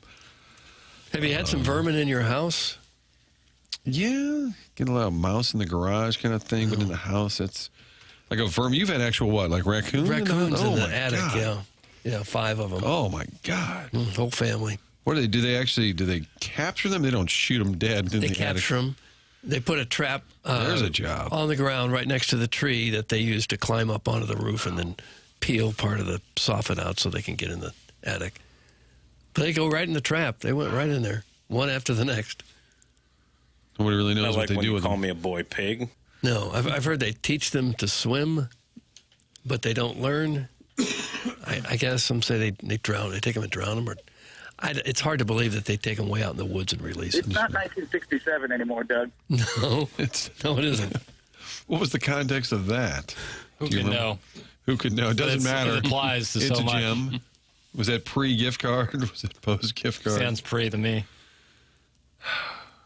It is Team A brought to you by. I am enjoying the Me show. too, base burglar. Sorry, Martin. And the context on that couldn't be any better. Probably It was after on- a bad start to an interview. He was on hold. He was promoting Old Newsboys Day. The great Lou Brock on hold. And the segment was sideways. Something rather tawdry, Doug, we'd say. And then we're like, oh, Lou Brock's with us. Like, hey. Hey, Baseburg. He was such a humble and he said, I've been on wonderful guy. hold for like 10 minutes. He goes, I'm enjoying this. There's no possible way. Oh, God bless him. Love Lou Brock. Yeah. Gosh. How could you not? Thank you, Papers, for bringing us back with some drops. Bet. 9 o'clock hour is brought to you by Mark Hanna. We closed out the 8 o'clock hour, brought to you by Fisher Door and Window Store, Window and Door Store. Fisher, Window and Door Store. The Polos Plus dossier says that it's wide open. This is a Doug likes to take phone calls. Well, the phone in lines the are 9 poison. o'clock hour. Our guy from Des Moines had just called in. But then he disappeared. Why did he Well, do because we did a hard break, which we can't wait never 5 do. minutes? He said he'd hold through a break. This one's on Lied. him. He's a liar. He lied. Wow. Well, he made a Sideways. fool of us. He's Got our hopes up, really. we're all excited. Doug, how sad is it?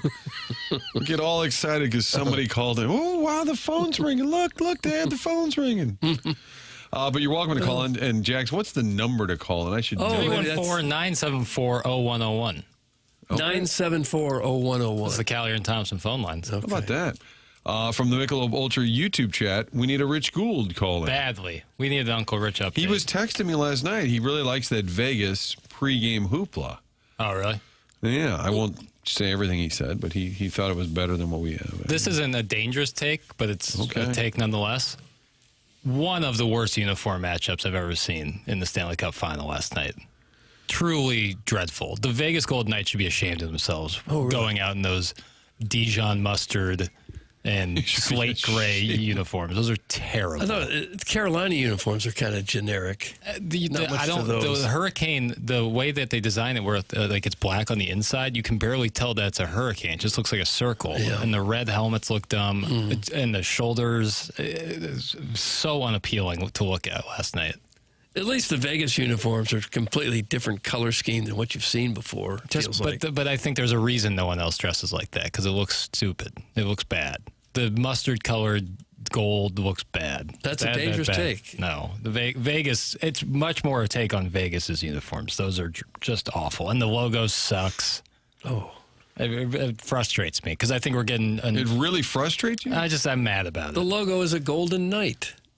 Okay, you can do better. There's plenty of other Knights uniforms out there that look way better. Army, their uniforms look way better. UCF look way better. There's the Rutgers even, and those are bad uniforms at that.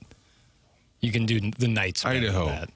the Vandals, which the V looks similar. Yeah, that's true.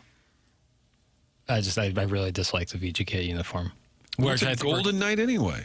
Yeah, exactly. Well, I mean, and that's what frustrates me is that like it's a brand new team. You had this great opportunity. You can make it however you like. Good colors, black, gold. The Las Vegas Dice. No, I'm not even mad about the poker chips. The choice of the mascot. The showgirls. I'm not even mad about the choice of the name or anything. It's just the uniform execution. I think is porous at best. One of the most successful expansion franchises in any sport. No doubt. This is not a criticism of their performance on the ice or how they conduct themselves, but it certainly is an indictment of their uniforms. Agreed, Papers. Vegas' entire brand and uniforms are complete garbage. That's garbage. Derek for real. Good for you, Derek. You're on the right side of history with this one. Huh. And I think we're getting an outstanding uniform matchup in the NBA Finals. Why is Papers a grumpy uniforms. little bee this morning? Not grumpy. Starfish Street. I would have this take if I was, on top of the world. I like the Spurs look. Oh, it's great. They maintain that. Go back to George Gervin. Looks great, and the Knicks uniform is as classic as it gets. It's a beautiful uniform matchup. Boy, Jackson's just mad about what people wear today. That's from Dem Hogs. If you're going to give dangerous takes, you cannot be milquetoast. No, listen, you got to live dangerously. I really dislike the VGK uniform. When I hear Golden Knights, I think of Jim Carrey and Cable Guy when he takes them to the medieval times. Redneck going down. It feels like a medieval homage. Yeah, it doesn't really have much of a Vegas DNA. Yeah, but how many different gambling innuendos can you make in a mascot? And they're like, well, let's not mention anything that adjacent to gambling. We wouldn't want to see Brendan Sorsby. We wouldn't want to sully the league in any way. A lot of people mad at Jackson for being mad at the uniform. Or do they disagree with me? That's what I ask. Are people out there really no, I think the VGK uniform, last night specifically, that mustard and gray looked good. I'm just proud of you for watching. Yeah. How much did you watch? Combined 7 minutes. Oh, just enough to know you hated the uniforms. I saw the Mitch Marner assist to the VGK goal. That was nice. I saw the goal at the end of the Jordan first. Stahl falling down? Yeah, I saw the goal at the end of the first period that was disallowed, but that was right at the buzzer there. I didn't know the rules. I thought you just had to get it off your stick kind of like basketball rules where you just got to get it out of your hand. No. It's got to be in the goal by the time it's zeros. I was unaware of that. So I learned something new while watching. The Golden Knights stem from the Army Black Knights. Why does Jackson hate the troops? That's from Jugs and It seems like you're coming after America's military. I gave a big compliment to Army, who is the mascot for college football are the Knights. Well, the young men and women in our military did not deserve the scolding you gave them. I guess. 99% of straight men don't care about uniform colors or have a take on them. That's from the Heiser House Hooligan. Wrong. There's a whole site that guy, is it Kramer on Sports or whatever, that does a whole thing about logos and uniforms. Uniswag is a big Instagram account with uniforms. What about the Nashville unis? Do you have a take on the Predators? Bad. Because that's kind of mustard yellow. And that's more just like pure yellow. It doesn't, I mean, it's like synonymous with Nashville, I guess. Kind of like, I don't know. I see that and I think, yeah, that looks like Nashville. So I'm not. Why would yellow be synonymous? It's not. It's just, it's my association with them because they've been the Predators there for a while now. Okay. And I just, whenever I see it, I'm like, yeah, that makes me think of Nashville. Well, so sure. It works. Okay. Logo's fine. The Buffalo Sabres still have the best logo in all of sports because they get both their city name and their team name in one concise circular logo. Oh. I completely agree, Jackson. Golden Knights feels like the Washington Commanders. Logo is ass. Dirty Dan, the garbage man. I like the Commanders' uniforms. I'm out there saying that. Missouri's yellow looks a lot like mustard. It's from Dem Hogs. Like French's yellow, maybe. French's yellow. That's a specific mustard. Mm-hmm. Okay. The VGK is more of a spicy brown or even a deli mustard. We said the Don't owner. say spicy brown. Is that name taken? No, it's more of a deli mustard, which I like. Deli Delicious. mustard. Well, one thing you wouldn't like is if your air conditioner Thank didn't you, work. Because it's, going to get really ugly today. It's supposed to be in the low 90s today. If your airco's not working, mister, you got some problems, but not if you call Design Air. Design Air Heating and Cooling to the rescue. Seth Goldcamp and his crew will take great care of you. His family has been doing it since 1904. They have seen it all at this point at Design Air. They believe in honest work. You're not going to be sold something that you don't need. So whether you're dealing with the extreme heat or the St. Louis cold, they have got your back with dependable service and no pressure solutions. They got a great staff of technicians who will come out there. It's a home of the handsome repairman. There's Brad with his huge sex appeal and the very helpful Anthony. Any number of technicians can come out and get you taken care of. I suspect the phones will be ringing at Design Air today because when your air conditioner is put to the test, if you didn't have that regular maintenance plan that Design Air offers, you may have a bit of a problem. So here's the website if you need to call Design Air today. It's designairservice.com. Schedule your service today. Design Air, comfort you can count on since 1904. Design Air brings the heat and the cold. He's heating up. Guys, Jackson complains as much as Icky. That's from stolen gift cards. What was I was not complaining. That was called a take. You ever heard of one? Ooh.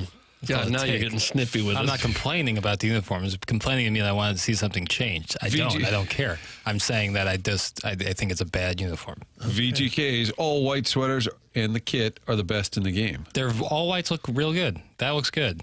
It's just, it's simply this must, and the logo's terrible. The logo sucks. That was from the Arnold Water Tower. Vizini said Papers is the Heidi Klum of local sports radio. Hard Buddy. Every time Jackson says VGK, it sounds like he's talking about the DJ Avicii. Isn't he dead? VGK. Avicii is dead. That was Chuck's favorite guy, Chuck Marlowe. Am I not supposed to? I thought people called them VGK. No, you're right. He just said it sounds like Avicii. Oh, You're okay. reminding him He's saying of my Avicii. pronunciation. Yeah, sometimes I mumble. Jackson, 100%. Terrible. Other than Nashville. 2 worst uniforms in the NHL. That's from Jim Edmonds, tractor mechanic. Saying that he also... He agreed with you. Okay, but doesn't like the Nashville uniform. He's on board with you. Little Dutch boy, Vegas sucks. They circumvented the cap so openly, the NHL had to change the rules. They can suck a bleach hose.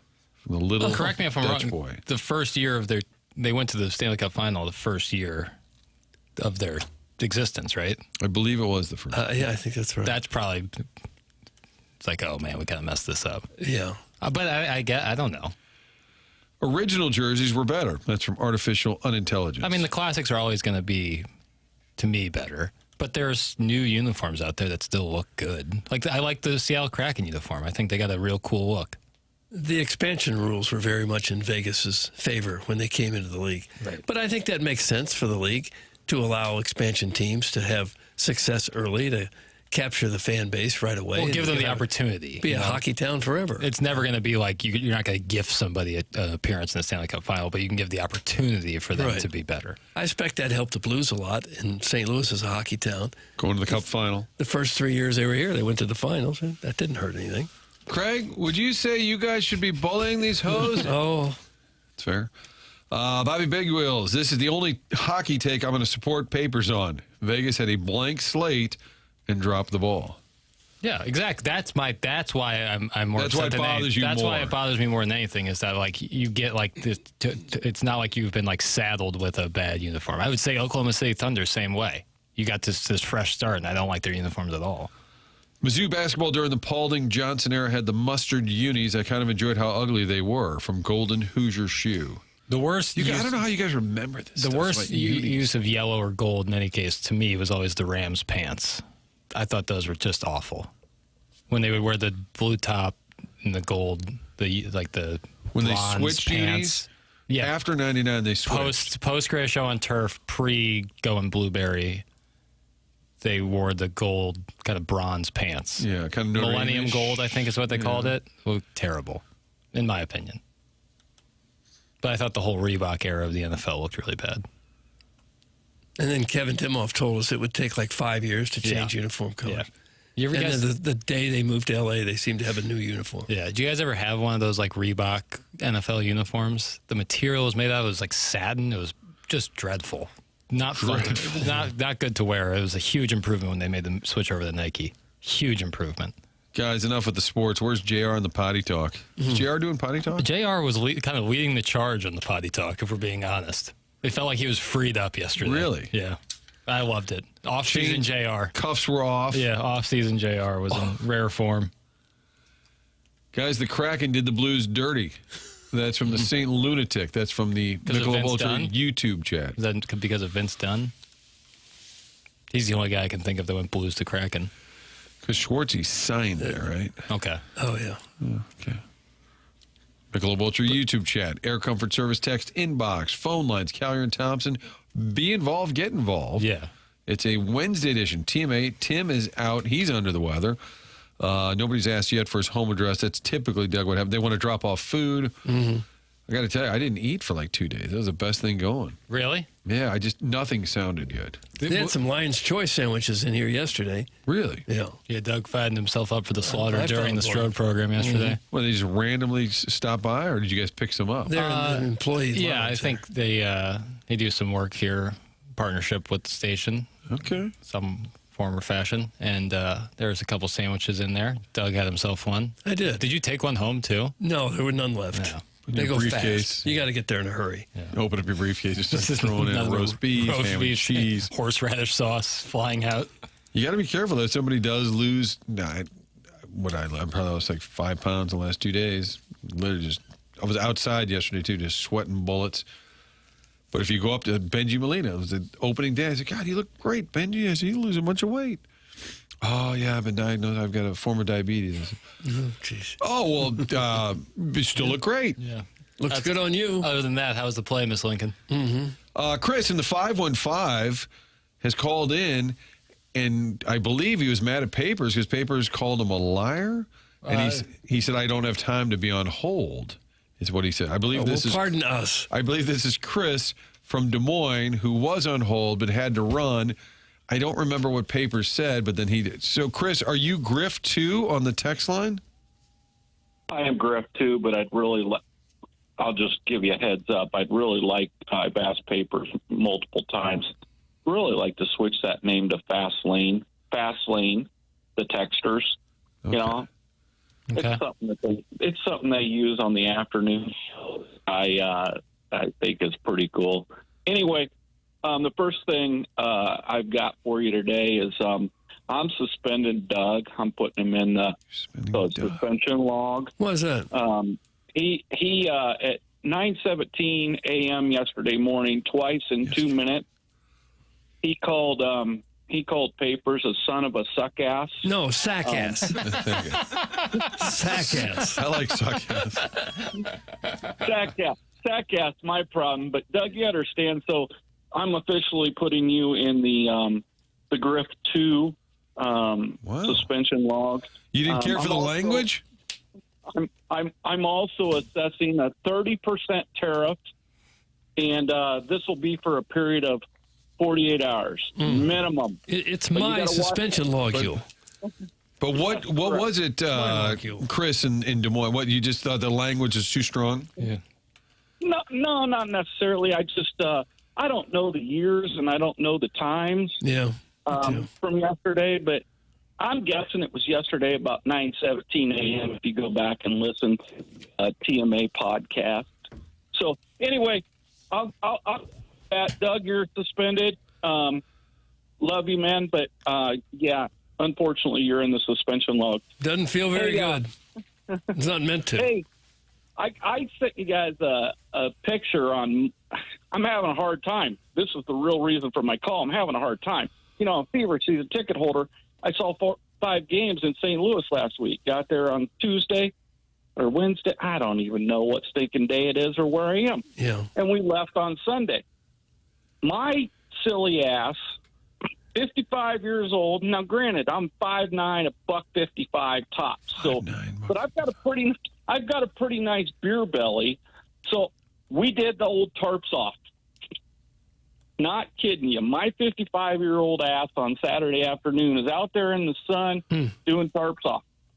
I'm not going to lie. Guys, just go do it. I did it for 2 Cardinals at bat and 1 Reds at bat. So I was out there an inning and a half. It's pretty fun. It really is. It's something different. You know, I'm a traditionalist. I've been going to Busch Stadium since I was 4 in 1975. But anyway, really struggling between Cardinal baseball and Beaver basketball right now because we leave for Indy next Monday.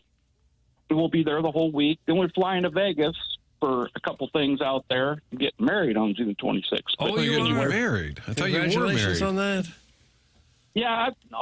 Everybody thinks we're married, but we're actually putting it on paper. With my deteriorating health, it's probably best if we just make it easy if I were to croak. Anyway, so Cards baseball, it's fun. It's exciting. I've told people my wife's going to need a date in Indy, and I'm going to need a date in St. Louis so that we can do our own thing. Funny thing is I don't know when I'm going to be. We leave Monday. I don't know when the hell I'm going to be back in West Des Moines, Iowa, because between St. Louis and Indy, it's nonstop until the Cardinals screw it up. But you know what I'm saying. So is the Indiana Fever, are those tickets still coveted in Indianapolis? Is it still a big deal? Well, here's the deal, Martin. My average cost for my tickets, I'm in section 105. It's club levels. Doug, he's in 105. He's in section 105. 105, row 3, seats 1 and 2, club level, dead center court. Now, club level is not. So anyway, my seats, the average cost, if I break it out per ticket for the season, for me is $86.73. I have sold my pair for $1,000 for 4 games this year. Huh. So my entire package for the year is $3,868 or something like that. Don't quote me on it. But 4 games, I covered our entire. I pay for. We got a place in Indy now where the players that take team housing live. We actually have an apartment there, a 2-bedroom. It's a half a block from the arena, so we stay there. We love it, and we go like on June 17th, next Wednesday. We'll be sitting down at the pool. We know for a fact Damaris Dantas will be at the pool with us because my wife she is kind of an introvert, whereas I'm an extrovert. But the girls all know. Like it started with Sophie. Sophie sent Damaris to us last week and said, "Just go knock on their door. Sandy will talk to you." Well, Sophie doesn't live there. What's happening? What the hell are we doing? I don't know. What's the bottom line? Where's the mo? Where's the mo? Where's the mo I gotta drop? do something. Like, come on. Like, Okay. I believe, Chris, if I could sum up the call, and I don't know that I can, you were saying that it's a bigger debate this year to pick between going to a Fever game and a Cardinal game. Right. You're damn right, Martin. Thank you. Calm down. Well, hey, you've been suspended. You can't even talk, Doug. It's my logule. He's got his own logule, and he's hanging with Dionys Somebody up there. Dione or Yeah. somebody. Well, Chris. Okay. Papers knows who Demiris Dantas is. I guarantee it. Yes. right. Okay. But let's hit the hole here. Let's start running north and south. We're doing a lot of east to west. No, here. this is one of those late kickoffs where you're down 9, just flip the ball. Yeah, seriously. Flipping the ball. Either go out of bounds or go for the end zone here. Go for the end zone. All right, Hey, Chris. I got one last thing. Wrap it up quickly. Been here a long time. No. One last thing, and this is for Papers. I said, I've been thinking, I think on he's checked December out. 20, on December 29th. Now I don't know the date, Doug, and you're suspended, so don't comment. But I believe it was. How long is this call? I believe it was the Monday after, right before the first of the year, and you guys were talking about pumping gas, and Papers said, "Well, what's the big deal? You grab the nozzle, put it in the hole, start pumping." December 29th. Go back. No, it sounds like a take I would give. It doesn't sound very groundbreaking. It was okay, but here's relevant, Your Honor. Here's the second part of that. So today he's saying I have no place in my life for dogs, and my thought is, okay, you're gonna take the nozzle, put it in the hole, and start pumping. Those were his exact words. I know for a fact. You can listen to it. Okay. Today he says I have no place in my life for dogs. So I'm wanting to know, what if you meet a hottie with a dog, Papers? Don't be telling her you have no place in your life for dogs while you're giving it to her from behind. Put him down! Yeah. Put him down! Useless. Put him down! I mean, that's Get off this station! truly one of the worst calls in the history of this program. Was the whole call just to get to that setup? God Was bless the America. whole Doug, mark me down for a 2-day suspension, please. Yeah, I mean, someone's got to pay for that. Yeah. What did you say his name was? I didn't even remember what his name was. No, Somebody- suspend Chris? me, not him. I'll take that Yeah, one. Kurt is taking the blame for taking the call. Leaders eat last. Okay. Chris from West Des Moines has indeed been suspended, and because he tried to turn the tables on me, the charges have been trebled. He's suspended a period of 6 days' time. They're not even cleaning up the language on the text line. It's just mother. It's all spelled out. The F is just being spelled out. I can't read the F word. I'm sorry, but it's being texted almost constantly, somehow referencing the call. What was that name he said Jackson would know? I don't even remember it anymore. We caught eyes after he said that name the first time. I blacked out for a minute or two, and he was still talking. He was still prepping the story. Like, you got to go, man. This isn't the slow lane. We've been asked not to take any more calls from Iowa. Yeah, the whole state's on suspension, actually. Somebody take control of this damn show. Ditch the moron. Half of the Quad Cities out. Guys, suspension isn't enough. Execution, maybe. Well, he wanted to share a story. I'm not sure what the story was. I'm furious. That we did it to ourselves. I'm furious. I agree with Kurt. You blame yourself. You look in the mirror. You only get so much time on this earth. Yeah. On this earth. And those however many minutes felt like an hour are just never coming back to us. We're never getting those back. This one's on Kurt. Jesus. Stupid Hawkeyes. Now the whole state, basketball. Yeah, I want the Fever to lose every game. Oh, no. Oh, gosh. No. Someone's got to pay for this. All right, we actually legitimately have to break. Jackson, did he change your thoughts? Getting frustrated over here. Jackson, did he change your thoughts on dogs? No, nothing. You want the great ending to the whole thing? He would start a sentence and then keep going back. I don't know the dates. Go. Well, he was talk. He was doing material. Don't know the dates. I know that, but we got to go, man. Can Tim take some horse tranquilizers just to get back tomorrow? That's from Cronky Hater. Guys, even Pestis from Festus had more of a point to the calls. I miss Pestis. It's from Cold Meatloaf. Guys, has anyone screened the calls? No. That was the only call we've gotten all day. What did we just listen to? Tim would not have allowed that. Time to take a break. I'm with you. You're 5 seconds away from you just firing. Oh, Firing me? No, What if I got not what if firing you, just firing fire into me? a break in the middle of you talking. I don't care. TLC calls. Hey, I heard you got fired during the show by Jackson. Oh, we're going to take a break.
Tommy Sabulka and Brian Grigg are at VIP Auto Accessories. Some people don't know about VIP Auto Accessories, and VIP Auto Accessories can save you time and money. People bring their vehicles to 4 or 5 different places when everything could have been done right there in-house at VIP Auto Accessories, in business in St. Louis since 1979. VIP Auto Accessories has great installers who care and really do take pride in their work. They maintain old-school business philosophies. They will do it right. They will tell you the truth. Simple as that. For commercial upfits, for graphic solutions, for hail repair and touch-up, and for aftermarket. It's VIP Auto Accessories online at VIPAutoAccessories.com. For all your commercial vehicle upfit needs, ask for Tommy Sabulka. And for all your aftermarket vehicle accessories needs, ask for Brian Grigg, and let them know that TMA sent you. VIPAutoAccessories.com.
This is Jackson with the Sports Center update brought to you by Saliga Heating and Cooling. We have Game 4 of the NBA Finals right here on 101 ESPN this evening between the Spurs and the Knicks. Pregame starts at 6:30, tip-off at 7:30. That was another Sports Center update brought to you by Saliga Heating and Cooling, a Daikin heating and air conditioning dealer.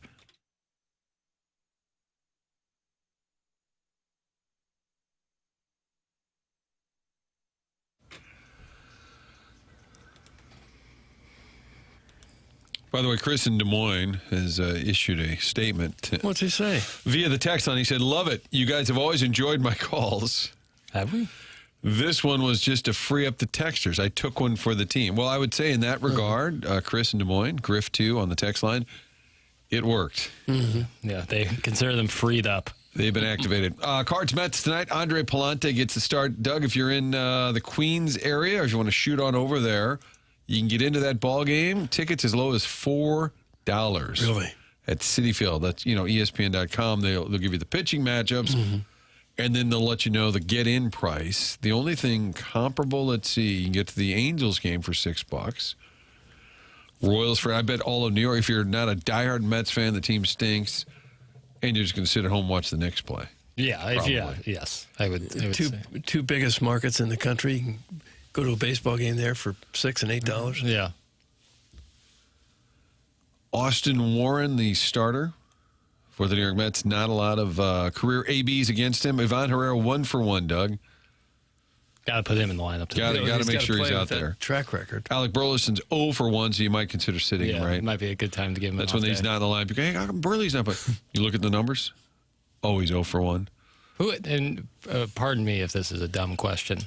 Who is the backup first baseman if Burleson is not to play? Well, I think Herrera kind of can play first. Okay. But it's a great question. Because that's like the situation that plays Jordan right now is that the thought is that he's probably not good enough at third base to play on the major league roster at that position. He's more of a first baseman DH guy, but you also don't want to bring him up just to be a backup first baseman. No. He needs to get at bats every day. But then you don't really have a backup first baseman. I guess Herrera. I think Herrera would be the guy. I mean, Gorman could probably play there if he had to. There's a bunch of them that probably guys could. Like Pages probably could. Sure. But you're right. They don't have, like in the past with Wilson Contreras, was a natural Burleson-Contreras combo. Right. MVP odds, this is on ESPN.com. In the National League, Jordan Walker is the 7th on the list, listed at 50 to 1. Doug, who do you think the MVP favorite is in the National League? Shohei Ohtani. Yeah. And it's interesting because his batting numbers are decent, for sure. Not by his standards. Yeah.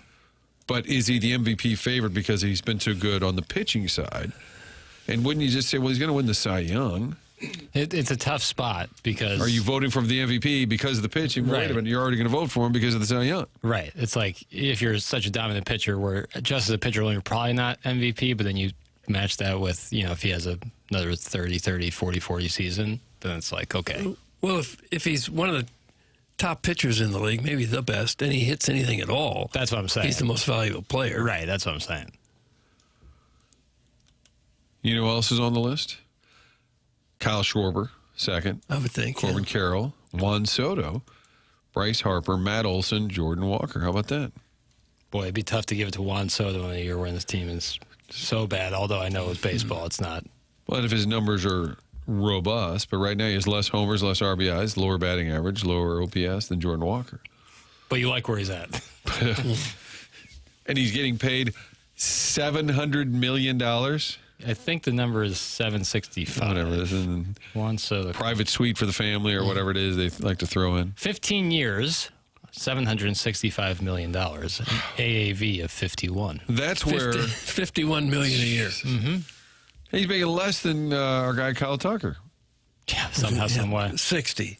Somehow, some way. That's where, and I know you're sideways at the skipper for having worn the number 10 years ago for St. Louis, but he was adamant that he hated like the big deals for the players. He said it's human nature. Like you lose a little of your edge.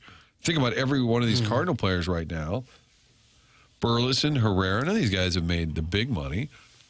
They're highly motivated every day to produce. You want some, Juan Soto's deal includes a full no-trade clause. A signing bonus, Doug. You want to take a guess on that signing bonus? Oh. It must be paid within 60 days of signing the contract. $100 million. Not that $75 million signing bonus. Nice. It's just a check. If he is to win MVP, yeah, right. It's direct deposit of $75 million. If he is to win if he is win MVP, $500,000. If he is to win more than $1 million for each. Second place gets him $350,000. Third to fifth gets him $150. So that could be a big deal to voting there. If he's to get fifth, an extra $150. MVP of the World Series, $350,000. If he's to win any LCS MVPs or a Silver Slugger, $150,000. And then every time he makes an All-Star game, $100,000. He's currently hitting .276, 13 homers, 30 RBIs. He both has the largest total value contract in MLB history at signing and the longest contract in MLB history at signing, 15 years. Mm-hmm.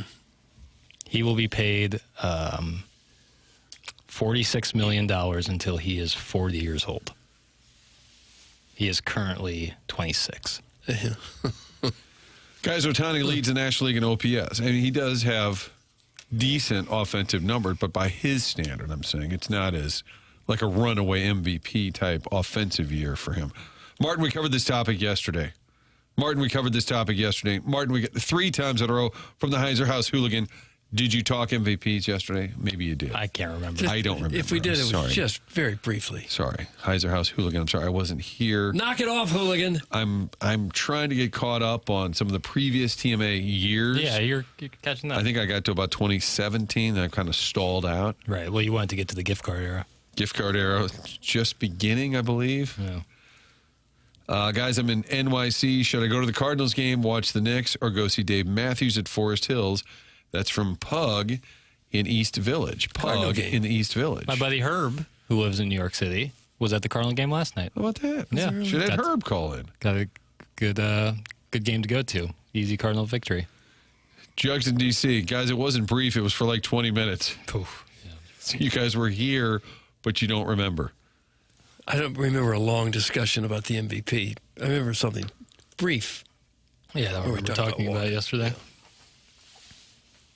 But it's okay. We'll talk about whatever we want to talk about. How about that, Jugs? I promised Papers this would be a nice, efficient segment. But before we do... I didn't say that we would be repeating topics from yesterday, but a nice, tight segment followed by a word from Tim. Yeah. This is Tim talking about our title sponsor. That's Brown Crouppen. Brown & Crouppen is the presenting sponsor of The Morning After, and we ask that you support the sponsors. That's what it's all about. And Brown & Crouppen is committed to the St. Louis community. They are local, founded here in 1979 and serving the St. Louis area now for more than 45 years. To the insurance company, you're just a claim number. To your team at Brown & Crouppen, you're a person with a name that Brown & Crouppen cares about and will fight for. Don't you want a local law firm, one that knows how to handle the big national insurance companies and the local courts? Plus, they know the best places in the area to grab a bite to eat. Superior legal services and valued client service as well. Brown & Crouppen is a part of the St. Louis community. They really value it. After an accident, money's tight. That's why they offer so much for free. At Brown & Crouppen, it won't cost too much because they don't get paid unless you get paid. If you think you may need Brown & Crouppen services, call 314-222-2222 or go to getbc.com. Make sure you let them know you heard about them on TMA. Remember, the choice of a lawyer is an important decision and should not be based solely on advertisements. Past results are no guarantee of future results, and every case is different and must be judged on its own accord. It's been pointed out, Jose Fermin, I guess, has played first a time or two this year. I think he's played 6 positions. He is the new Jose Oquendo. Jose Fermin's played all over the field. All right, we got to get to a break. We're not limping there. We're sprinting there. It's TMA on 101 ESPN.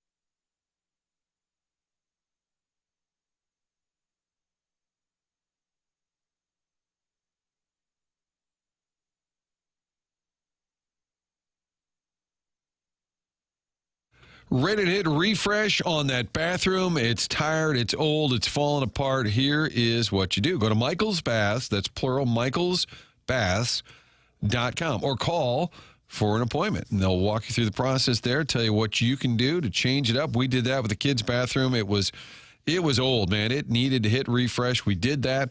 And when you're working with Michael's Baths, you know that's all they do is baths. They'll renovate, and you can do something simple, a little tub to shower, or do a full renovation, make it look like new. You're working with premium products, lifetime warranties. All of the sales folks that you meet with, they are former installers, so they know the process through and through. Michael is the one who started it, family-owned business. His daughter answers the phone, so it's a family-based business. And if you're in the one-on-one listening area, they will come to you. 636-775-0800. 775-0800. The transformation for us has been remarkable. Real simple process. And again, when you start reading the reviews, all the reviews are 5-star, A+ rating. So all these things check out. They know what they're doing, and they can make a big difference in your home. You get that bathroom redone, it changes the entire feel of the home. MichaelsBaths.com or 636-775-0800. You'll be glad you did.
It is CMA, brought to you by Brown and Crouppen, Martin, Doug, Jackson, Chairman Kurt with you on this Wednesday. Tim out under the weather.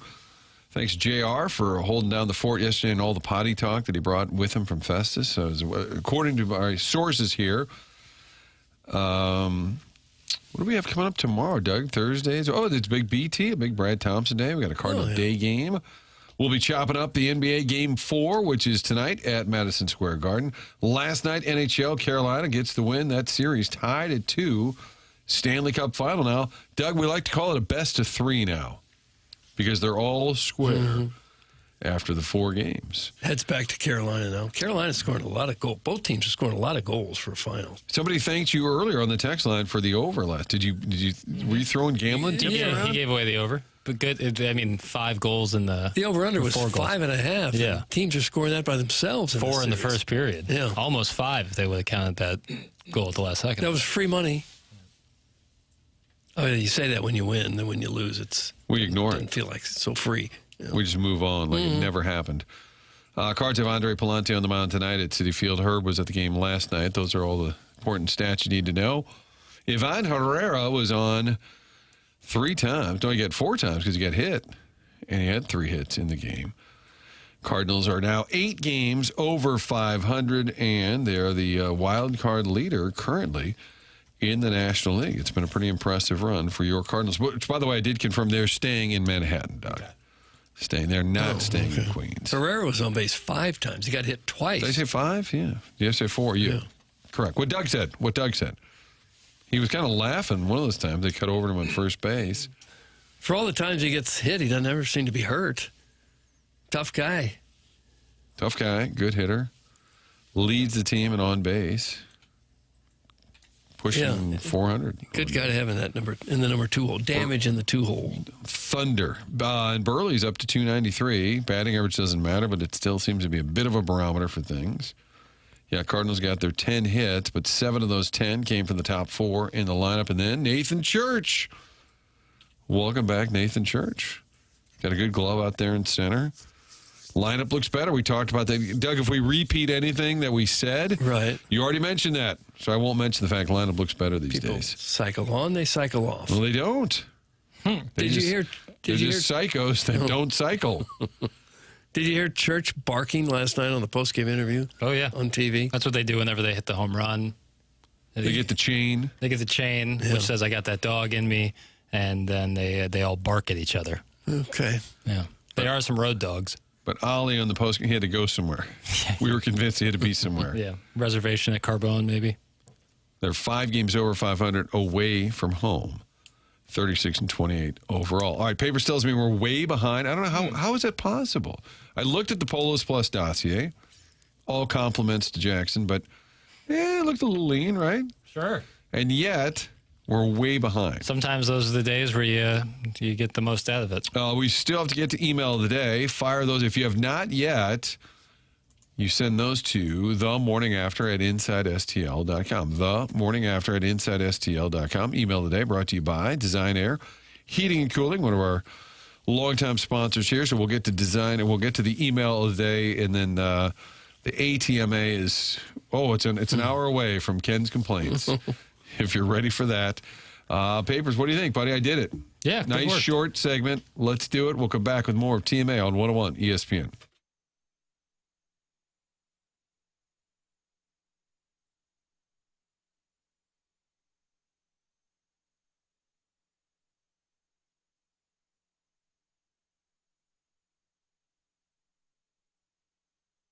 Lifetime Roofing online at lifetimeroofingstl.com, serving the St. Louis metropolitan area since 2005. It's veteran and locally owned business. That's Dustin McClendon and his team at lifetimeroofingstl.com or by calling 314-800-0426. They are award-winning and A-plus rated, and you can ask about their literal lifetime warranty on new roofs in James Hardy Siding. High-end customer experience, dedicated project management from start to finish with detailed inspections before every project. No surprises mid-job. That's so important if you are looking to tend to your roof. Clear scope, clear pricing, and no change order games. With Lifetime Roofing, online at lifetimeroofingstl.com or by calling 314-800-0426.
Feels like it's Friday.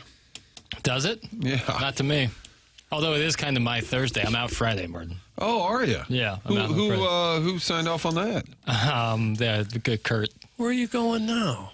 Are you out of town? No, I have a wedding. In town where the rehearsal dinner is Thursday Sweet night. No. I don't think I've ever mentioned this guy on the show. Dog Bill. I'm in the wedding. So Thursday night is the rehearsal dinner. Saturday, the wedding. Oh, Thursday, shooting match. Yeah. And then Friday, there's like a get together. So you intend to be hungover Friday morning? I won't. Yes. Likely. Well, not hungover. Or just but tired. Tired. Up yeah. late. I took this day off a while ago, so you won't see me on Friday. So today's kind of my Thursday. So today's your Thursday. Yeah. So tomorrow, though, it's a parking lot show? No, I got a lot of work to do. Okay. A lot of work to do. 1 foot out the door? No, not the case. They'll have 1 foot. Are your friends that aren't mentioned on the show, are they hurt? No, it's just if I can't think of a good enough nickname for them, and I don't want to just say their... Can you say his first name? No.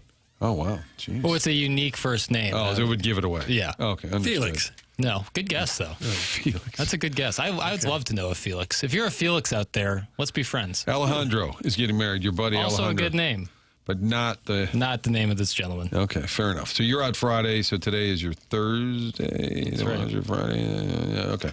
Time for the Designer Email a Day, which Tim can tell you all about the title sponsor. Design Air Heating and Cooling is online at designairservice.com. That is Seth Goldcamp and his team at Design Air Heating and Cooling, the longest-running sponsor on the morning after, going back a decade. Design Air Heating and Cooling. And right now, they have something for TMA listeners, and that's maintenance agreements. They are effective and convenient ways to keep your system running all year long, year after year after year. They take the pressure off you as a homeowner. Design Air contacts you to schedule your air conditioning tune-up and your furnace safety inspection and cleaning. You sign up, and you can forget about it. Like all their services, maintenance visits can be scheduled at designairservice.com. That's Design Air Heating and Cooling, online at designairservice.com. All right, Jackson Burkett will do the reading, and here are the candidates for the Design Air email of the day. Dear Dossier, I was driving my hoopty to Munganess Acura when I noticed a group of deer grazing in Queenie Park. Got me thinking about the whole overpopulation hoax. Apparently they're all going to starve because there are too many of them and not enough plants. Amazing. Eat everything in sight and then act surprised when the buffet closes. I counted 5 this morning, all of them chewing nonstop like this is a sustainable business model. No one's in charge. No one's saying, hey, let's save this shrub for tomorrow. If I ran my life like these deer, I'd eat my entire pantry in one afternoon, invite 4 more of myself over for dinner, and hold a meeting about the, quote, mysterious disappearance of food. People keep saying we need to manage our population, which as far as I can tell means killing them because they might run out of food someday. Personally, I think everyone's getting ahead of themselves. Let the deer have a few more good years and let's see how the situation plays out. Anyways, I gotta run. My pet sparrow claimed the remote and negotiations have stalled. Toodles, that's from the TMA Troubadour, head Eucharistic minister of Drug Church. TMA Troubadour, the Strode program leaking into this one yet again. So did Kenny talk about deer? He said the deer overpopulation thing is nonsense. There's a whole lot of them out there. Yeah, indeed. Doug, joining the Coke crowd is laughable. We have enough elderly gentlemen men out here mining for Bolivian nose gold and riding the white rainbow to Pleasure Town. Bolivia nose gold? Yeah, we'll pass. Does cocaine have the most nicknames of any other nose beers word? Yeah. We'll pass. For those who don't know, the white rainbow is a lot like reading rainbow, minus the kids and the books and the reading. By the way, beef tallow fries are straight fire. Martin, your lack of knowledge on current culinary trends and frying techniques is almost as laughable as Dougie L. coked up waxing ecstatic? Poetic? No, it says waxing ecstatic. I think waxing poetic about discount groceries, the current outside temperatures, and random sports stats from the 80s. Either way, some culture wouldn't hurt either of you. If you really want to up your game, take a listen to Reading Rainbow / DMX theme song remix. A lot like Tallow Fries, it's straight fire. LeVar Burton approved. That's from Bro Fallon, PBR in a can, but never in a bottle. Didn't really care for it. Bro Fallon. Good morning, Virgin and Show. I got a bone to pick with one St. John Vianney High School. I heard the Pale Ones say just now that they don't have the engineering expertise to move the drop board from one part of the broadcasting freezer to the other, as to free up one broadcasting freezer, as to free up one Adderall star producer of playing Francesa's symphonies and shift responsibilities to a guy who gets paid to answer 3 to 4 phone calls once a day.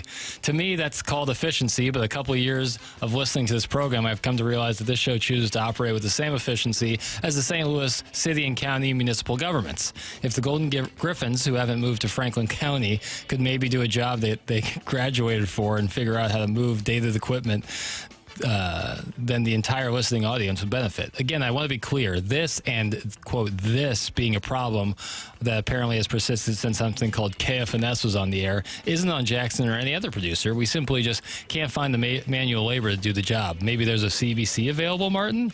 Anyways, for all the grief you guys get, wrap it up. When the broadcasting Sherpa Tim is out, today's show sucked less than yesterday's. Come back soon, Tim. Screw Chuck Todd, rolling on the Potomac. Jugs in D.C. P.S. Having Martin back makes me want to grease Doug up with beef towel and wipe him down to his britches. Jugs in D.C. with a poor email. And finally, Doug, guys, if you don't stop this Chris call right now, I'm actually contacting Scott Air Force Base and ordering an airstrike on your station. You people are audio Al-Qaeda. You all belong in Gitmo. Audio Al-Qaeda? That comes once again from Jugs in D.C. P.S. I hate radio. Then don't listen to it. He was awfully triggered today, Jugs. Jugs in D.C. And that's what we got. How productive, Jugs, were you today at your occupation? We need that third-party marketing company to email in again about how they can improve our back-end website or whatever. I like those emails. That one won, didn't it? Yeah, I believe it was a winner. it did. End of this hour, we'll hand out the email of the day winner, brought to you by Design Air Heating and Cooling. A lot of Cardinal talk on the show, a lot of beef tallow talk on the show, a lot of NHL uniform talk. It is amazing. If somebody said later today, what'd you guys talk about? Don't know. But it was good. We know it was good. We know it was good. You could always go back and revisit if you missed Coach Church yesterday, which I'm going to go back and listen. Schaefer Door Company Podcast. Schaefer Door Company Podcast. You can always go to the TMA app as well and find previous segments. I've done that myself. If you missed a little segment there, go back and find it. You can do that on the app here. BK Ferraro coming up at 11 in the Fast Lane. This is TMA brought to you by Brown and Crouppen.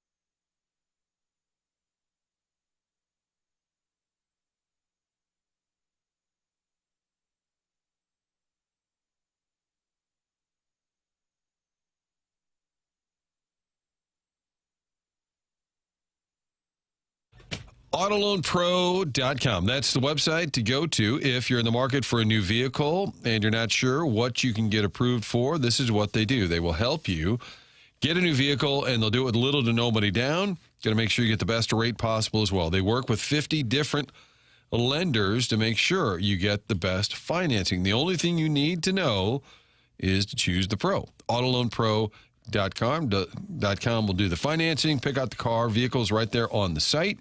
And they have that free playbook we've been telling you about for quite some time. Really a great tool for you to better understand the credit industry. So get a new vehicle, fix your credit, all in one spot. Auto Loan Pro is part of the Lita family.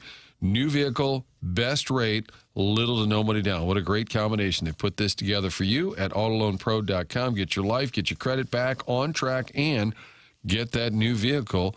All of it, one site, AutoLoanPro.com.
This is Jackson with a SportsCenter update. It's brought to you by Universal Windows Direct. Cardinals, Mets this evening, 6:10 p.m. first pitch. Andre Palante on the mound for the Cardinals. Austin Warren on the mound for the Metropolitans. That was their SportsCenter update brought to you by Universal Windows Direct. You'll be saying, I love my windows.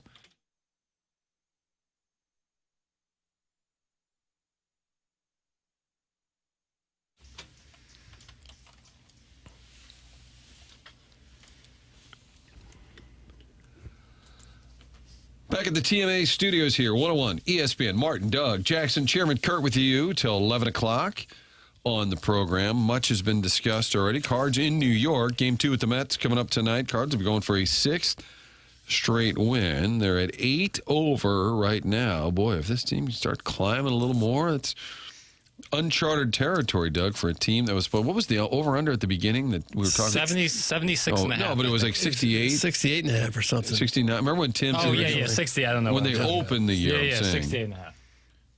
We're about to get to some crazy, like for them not to do that would be an absolute collapse. Oh, yeah. And it just keeps moving on up. 36 and 28, so if you're going to go 60. On pace? Well, if they're, let's just say 70, which is what, if you were betting back in February, you needed to get to 70, right? They've played 64 games. Mm-hmm. All right, let's do the math. You need to go, so 70 and 92. So that means you could go, you could go 34 and 64 the rest of the way and get 70. Is that They're right? on a pace to win 91 games right now. Yeah, so if you go 30, that would definitely get you in the playoffs. 91 wins. Yeah, you get a wild card spot. But I'm saying for people to cash that, if you bet it in February, 68 and a half, 69 and a half, whatever, to get to 70 wins, they could go 34 and 64 the rest of the way. Isn't that insane? Yeah. I think your money's safe. Right. Well, yeah. You can't spike the football too early. They're an injury or two away in that top part of the lineup from being real offensive hell. Well, the worst team in the league can go 30 games under 500. Yeah. Hard to do. Things are trending up. Yes. Things look good. Fun, again, it's more so than anything. It's a fun team. There's none of like we've talked about ad nauseum, the Fetty starts or a Michaelis start where you're like, okay, well, same old. Not only does I have no confidence, bad and boring, and they're not going to be a part of the team in the next 2+ years, if not quicker than that. Same with spots in the lineup that aren't just being dedicated to a guy you're paying a bunch of money, even though they're not performing well. It's inspiring a little bit. Matthew Liberatore talking about the rotation specifically and the camaraderie that's going on there. All right, hit the lever, Pale. Matthew, after some off-season changes, you're one of the longest tenured pitchers on this roster. What do you make of the rotation group that you guys currently have in St. Louis? Yeah, we got a really close group of guys. I said it the other day sitting on the bench, but I think it's the most fun I've ever had, being a fan, cheering on the other 4 guys every time they pitch, too. I just feel like we all bounce ideas off of each other. We're all usually in the same place at the same time, talking about the same stuff. And I feel like we all really pull for each other when each of us takes the mound. So it's been a really fun rotation this year, and hopefully we can continue trending in the right direction and helping out our team. There you go, Doug. Base hit. #agate there at the end. And they've tried to figure out how you don't disrupt the chemistry, like the Pajes thing. We kept hearing it. And every time McGreevy's on, Pajes is playing golf. Like, they're all pretty tight, the rotation. Right. Those guys all pretty tight with Pajes. So what's the solution? Okay, he doesn't have to catch every day. Or we're not demoting him because maybe that would be a little disruptive, although it's the big leagues. These things happen. But they figured it out. Instead of just saying, we're stuck, what are you going to do? Yeah. And that was the malaise that I think people were kind of frustrated with for a number of years. I think that the big picture key to their success has been their health. Yeah. The starting pitchers haven't missed a start yet. The key players offensively, Weatherholt missed a couple of days and Nootbaar was out, but they were okay without him. But Walker and Herrera and Wynn and Burleson, these guys have all stayed healthy. They're playing almost every game. At most injuries outside of the Church stint, and then obviously Nootbaar to start the season has been like the middle infield, like Wynn and Weatherholt being out for like a game or two with like tightness, So knock on wood, all things have been pretty good injury-wise. That soundbite could be used for any group of players on any team ever. What else could he say? That's from the 3 and 4. But I do think there's something to, like... I think he's telling the truth. Everybody's having a good time when you're winning. And there's no defined veteran on the pitching staff, so it's kind of like pitching by committee, you know? Like, there's not the one guy who can be like, no, what I say goes. This is how we're doing this. This is how we're doing that. Like, May would be the only guy with that argument, but he doesn't strike me as having that kind of personality. We Too Low thinks that Liberatore sounds like Sling Blade. He's got a unique voice. He's got a real deep voice. Very deep. He's from Texas, correct? Is he a Texas guy? He's Arizona? Remember, he and Nolan Gorman best buds growing up. Right. Yeah, he does have a distinctive voice and quite tall, as most pitchers are. That was a good point. He is. He's tall as hell. You see him in person, you're like, damn. 6'4". Yeah, he feels taller. May also very tall. McGreevy tall. Guys, after the interview with Coach Schertz the other day, I am fired up for some college hoop rock. I'd love to see a mini show with Jackson and Martin breaking down in-depth Mizzou and Marquette game when that's played. I think the audience would really enjoy a one-off like that. Thanks, guys. That's from the Forest Park Tree Mulch Monster. Let's do that, buddy, when we get a little closer. Take a look under the hood. November the 15th at the United Center. Yeah. That's what he's asking for? Yeah. Like a spinoff. What if Mizzou Boy instead of Movie Boy? Just do it for one weekend. The boy universe. I think Dennis Gates in town today. So that game with SLU is Friday, November 6th at Energizer at Enterprise Center. Energizer Park. That would be kind of fun, I'd be wouldn't into that. And then, boy, that UFL commissioner and the owner would be sideways, wouldn't he, since he can't get the Battlehawks games over there? That Duke-Michigan game is going to go down at where the Marlins play to skirt the rights. They're playing the game at Auto Depot. At the Marlins Park, Loan Depot? Loan Depot, thank you. Auto Loan Depot. Auto Loan Home Depot. There you go, buddy. All 3 Mizzou St. Louis U games are at the Enterprise Center. I believe that's the I'm case, kind of surprised that Missouri agreed to that. I don't know what Schertz said on the show, but I think the understanding was it's about the money they can make. Yeah. Whatever the guarantees are. That seems like a solid compromise. It's not at Chaffetz where it's clearly a little too small to handle the traffic you would want, and it's not in Columbia where you get a decisive advantage for Missouri. It's like, all right, there's going to be a ton of Mizzou fans there at Enterprise. But they've got SLU game, if you're talking Mizzou non-conference, the SLU game, and it's only 9 days later, you're playing the Marquette game up in Chicago. I would think that Mizzou will be favored over Marquette. The Mizzou SLU at this point, it might be a little bit of a toss-up maybe. That'd be a good predictionary. Is it too early? Do you want to guess the spread on that? I'm going to say Mizzou's favored by a point or something. Okay, I'll say Mizzou's favored by 5.5. 5.5. Because of who they got coming in. Yeah, I mean, we're talking about a top 5 recruiting class in the country here. Not to mention Kansas's big man from last year, some other good transfers. Not to say that SLU's not, but SLU is a lot of guys returning, which is good, and that's a value that doesn't come across on Rivals.com or 24/7 Sports. You know, like there is value in guys having chemistry with each other already, but pure talent-wise, Missouri certainly has the advantage. By the way, the suggestion that you and I do a little show, which was not our idea, it was a listener, just previewing Marquette, Mizzou, that would be an awful show.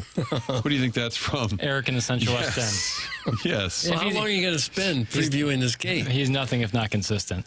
I'd be more interested in breaking down after the fact. I prefer a reaction, not a prediction. That's where I'm at. Yeah. I think like a post game as opposed to a pregame. Yeah. Predictionary, Martin. Does Josh Schertz coach in all 3 of the Mizzou SLU games Now in that's the series? interesting. I would say no. I would say no. I would agree. I would say no. I mean, I had Dr. Chaffetz on Fox too, and he even said like, "Well, we know it's he said like it's inevitable." Dennis Gates is a tougher. That actually might be tougher because I'm pretty instantly on no on Schertz. I would say if I had to lean one way, I'd say yes on Gates. I think this is going to be a good year for Dennis Gates, and hopefully that leads to longevity with him. And by saying you don't think Schertz is going to be around, you think he's got one more year here, one more good year, and then he goes? I would set the number at 1.5.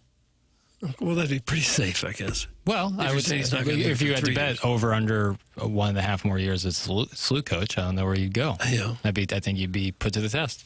Mizzou will destroy SLU. Duh. That's from the Mizzou man. His handle is the Mizzou man. Well, we've thought that in the past, and it hasn't always worked out that way. Well, they haven't played. Well, I mean, when Mizzou takes on a a lesser team, you Sure. think they're going to be a lesser team.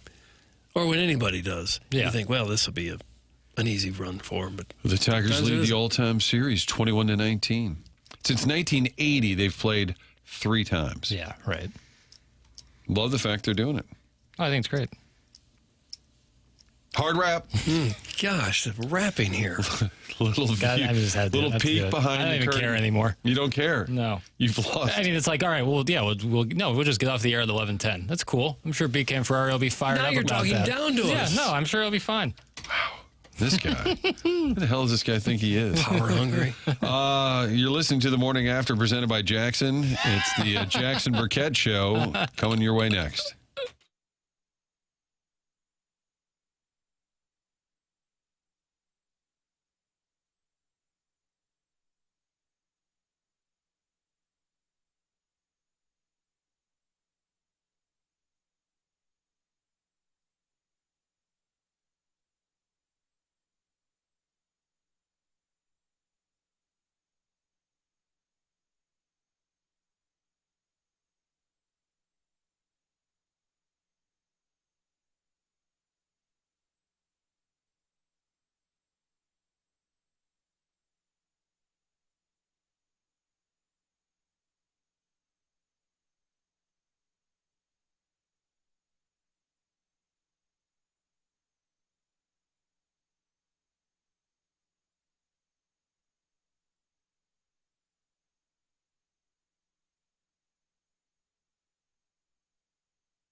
I'm not picking on Papers because he's been picking on me, but That's right. no music theme today? Not really, just... No, I mean, Sorry. it's sometimes I like to play the music, but we let the music run low on time. But yes, I Just kind of mailing it in today? Or? I'm not mailing. No, far from it, actually. Okay. Very busy. A lot on your plate. Just Busier true. than a one-arm paper hanger. You know it, Doug. Then I won't mention people were complaining earlier about the podcast, but I'm sure between you and Chairman Kerr, Well, we're it's good. because we were going long. That's why. If they were Is that complaining right? it wasn't up, well, yeah, we have to finish. The segment has to finish. We have to finish the It's segment. not uploaded because we're still talking? Yeah. Now, if you go on YouTube, you can always just rewind and listen to anything that we've done to this point. And then also go back and watch after the fact, youtube.com/TMASDL. Because we've covered some very important topics.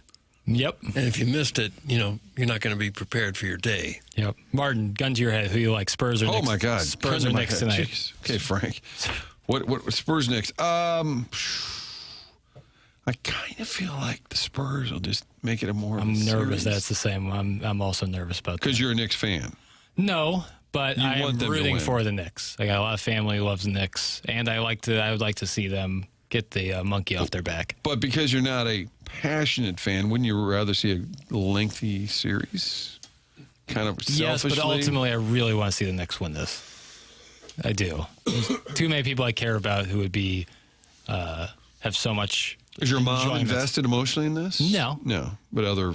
But my uncle, family. her brother, is very emotionally invested in this, and I'd love to see him because I know if I was a kid who grew up in the 70s in New York and I've watched the Knicks my entire life and never seen a championship, this would be like the end all be all. This is a pretty good drought for a major brand. For the biggest, we talk like Maple Leafs going way back. One of the 5 biggest brands in American sports to not have a championship. And New York Knicks, you think? One of the top 5? biggest brands in American sports? That might be too high. Okay, let's Top 10, play it out. Oh, Yankees, Sure. Dallas Cowboys. Yep.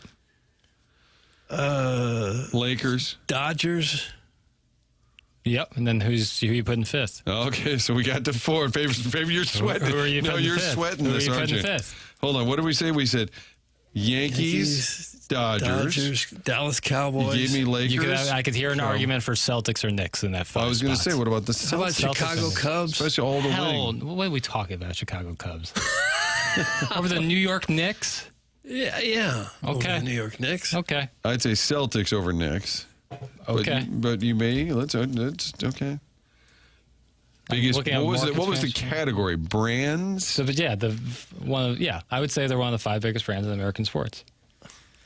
I would imagine the 5 biggest brands are probably all NFL teams. Well, if we're you're talking pure about value, money. You're right. That's the thing. Is how are we quantifying?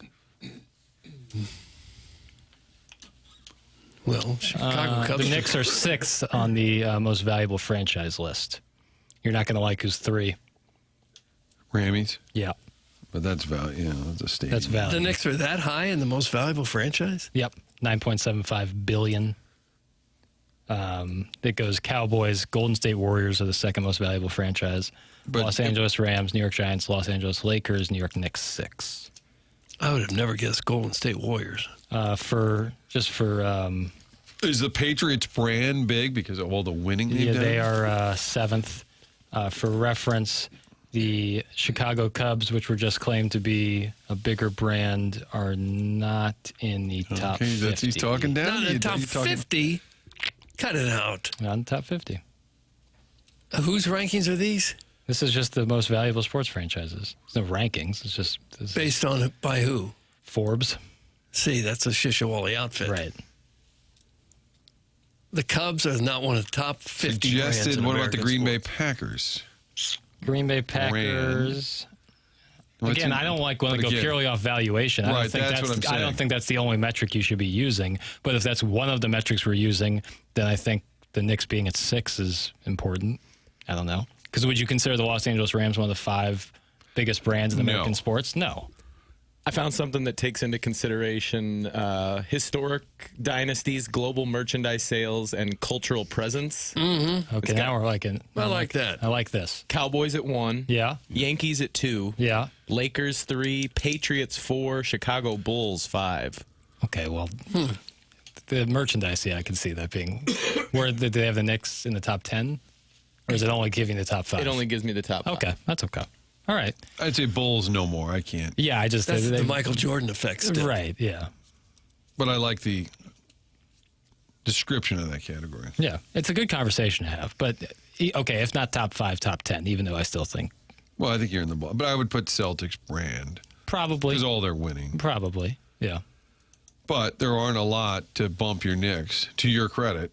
When you said it, I thought it sounded a little silly.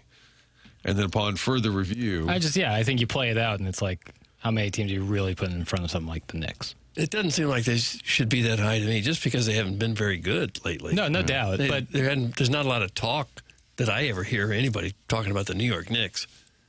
I disagree vehemently with that. The Knicks are such a big conversation piece. When you're talking about... it depends on who you're around and what you're watching. No doubt.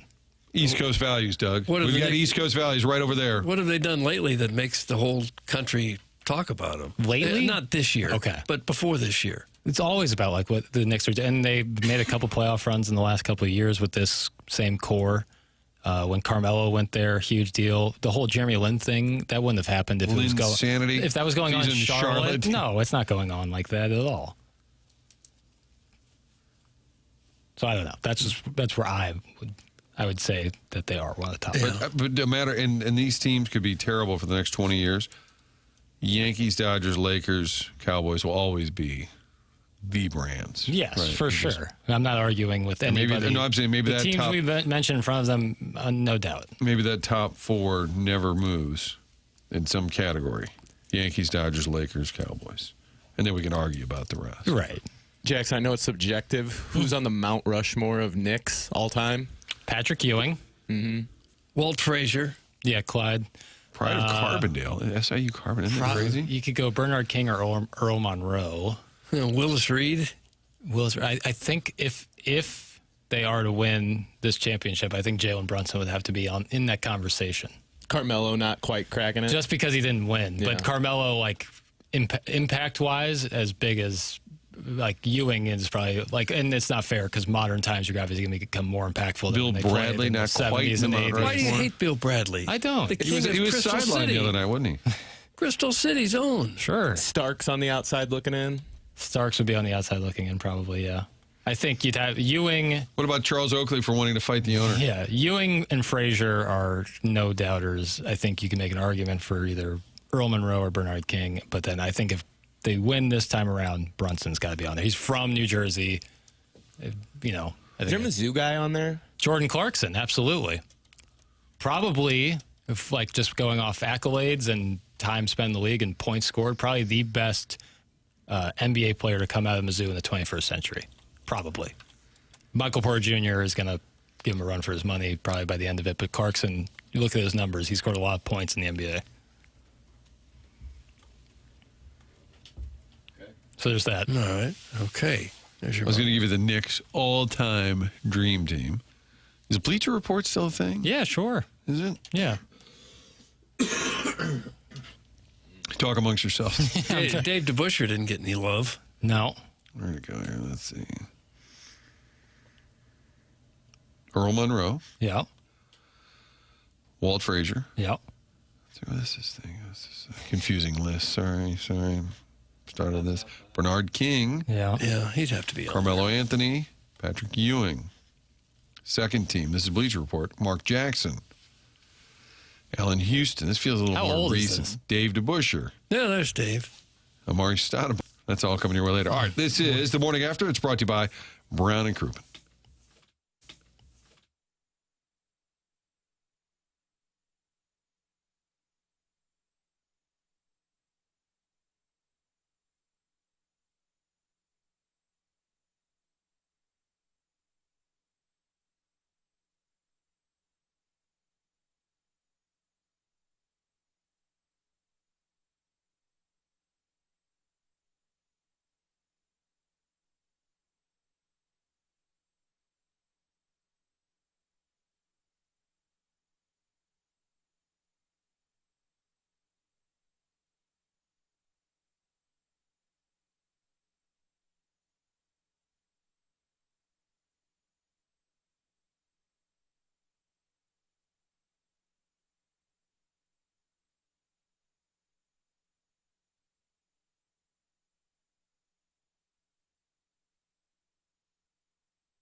The funniest thing is the text that I saw was, "It's a Ween Wednesday. Stick to the program."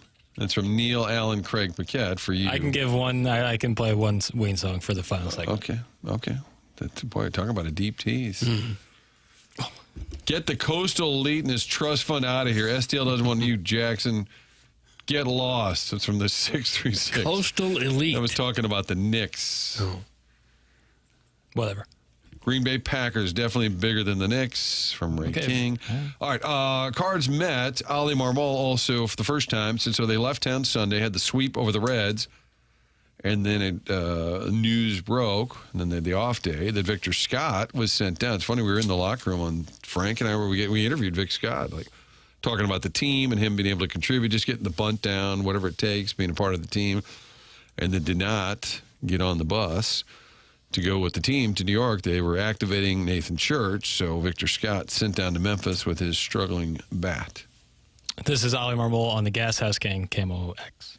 That was a tough conversation, man, with Vic. It really was. This is a guy that's, I don't have to tell you guys, he's a hard worker. He's going to do everything you ask him to do. And it just wasn't translating at this level at the moment. There's certain adjustments he has to make. There's a certain way he's being pitched that made it really, really tough on him. But it's not because of a lack of effort, determination, or work. He's going to go down to AAA. He's going to put his head down, and he's going to do everything possible to get back up here. But in the meantime, Church is ready to go, and I'm excited to have him in the lineup. Okay. That has to be really heartbreaking as a player, young player. Do you think you're going to New York City for a couple days? Yeah. A Sunday night in New York, you got dinner plans. Yeah, I got a reservation. Off day Monday, you got a college buddy that lives there. Playing almost every night. Think you got it made. Yeah, that's the one thing. It's like one thing like Pozo, who's like mostly sits on the bench every night and kind of knows his role in that sense. Vic Scott plays pretty much every night, or played every night in St. Louis. So, and put together not like a groundbreaking weekend, but his series against Cincinnati was certainly better than his previous sets of games. I wonder if he had any. If he was a little low key in that Sunday post game, but I mean, they're literally packing the bags, getting on the bus to go to the airport. So it'd have to be like, oh, let's go. No, he's talking to reporters. Can't tell him just yet. Well, if he just like spent the entire time talking with you, so like he sees like Ollie like looking and Descalso waving him. He's like, hey guys, anything else for me? Yeah, just buying I got time. his bathroom real quick. That would suck. I mean, it's a big league life. You're having fun. But if you did have a buddy in New York, hey, I'll be there, and then you call him and say, hey, I got sent down. You hear all the stories about how people are so excited when they get called up, calling the parents and everything, and remembered right where they were. There's an opposite story, too, going the other way. Right. Somebody's had their heart ripped out. Right. Well, it's part of the roster churn. But as soon as you get sent down, you can get sent back up, you know?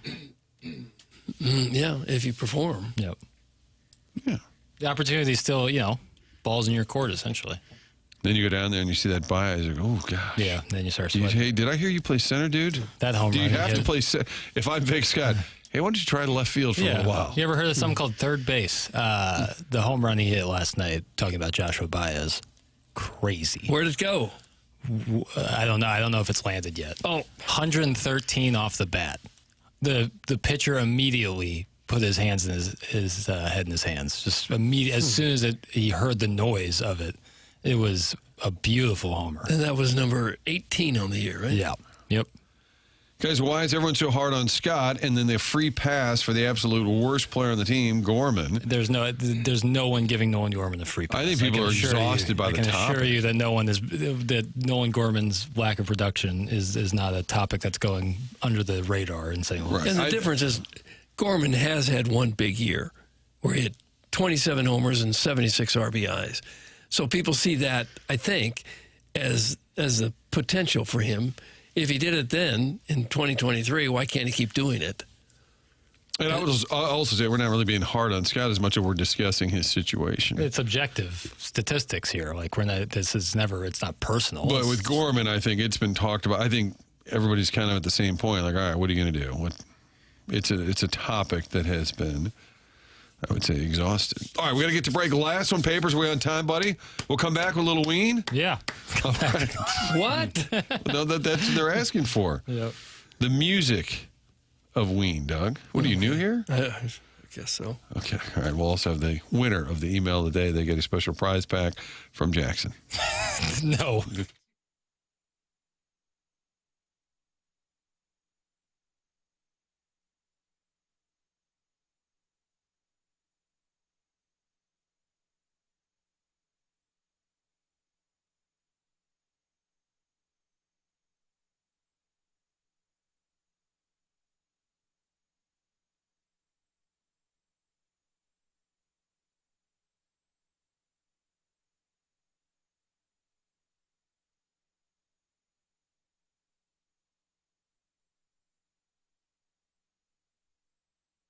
Right now, new FanDuel customers can hit the court with $350 in bonus bets guaranteed after betting $5 for 7 straight days. FanDuel is the best place to bet all your favorite players during the NBA Finals. Play your game any way you want, and best of all, with FanDuel, you get paid instantly when you win. Head to FanDuel.com/local to get $350 in bonus bets guaranteed after betting $5 for 7 days. FanDuel is an official partner of the NBA. Martin Kilcoyne has a play for you this evening. Game 4 at the Garden tonight. Knicks and Spurs. The over/under 216 and a half. I'm going to go under in this one. We're going sharp play. We're going to get the D, tighten things up a little bit. It's a big game here. Big game. I'll go under Knicks and Spurs. You got to be 21 and present in Missouri. First online real money wager only. Minimum $5 wager required for 7 consecutive days. $5 first deposit required. Bonus issued as non-withdrawable bonus bets which expires 7 days after receipt. Gambling problem? Call 1-800-GAMBLER.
This is Jackson with the Sports Center update brought to you by Universal Windows Direct. Cardinals, Mets tonight, 6:10 p.m. Andre Palante on the mound for the Redbirds. That was another Sports Center update brought to you by Universal Windows Direct. You'll be saying, I love my windows.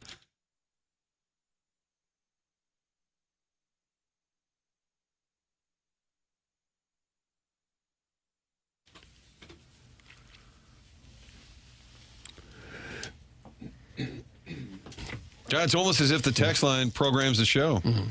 They'd like to. It's a Ween Wednesday. Too bad we're out of time.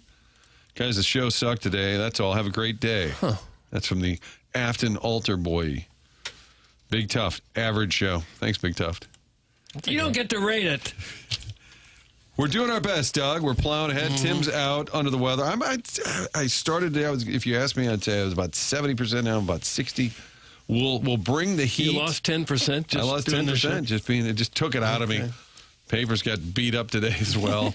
But we do have a Design Air Heating and Cooling Email a Day winner, and the winner is the TMA Troubadour with the victory. Ding, ding, ding, ding, ding. Nice clock management, Jackson. Yep, my bad. That's what it is. Just telling you. All right, BK and Ferrara are on deck, followed by the Fast Lane. And then there's that Ken Complaint show that's coming your way as well. ATMA. We'll see you back here 7 a.m. on Thursday.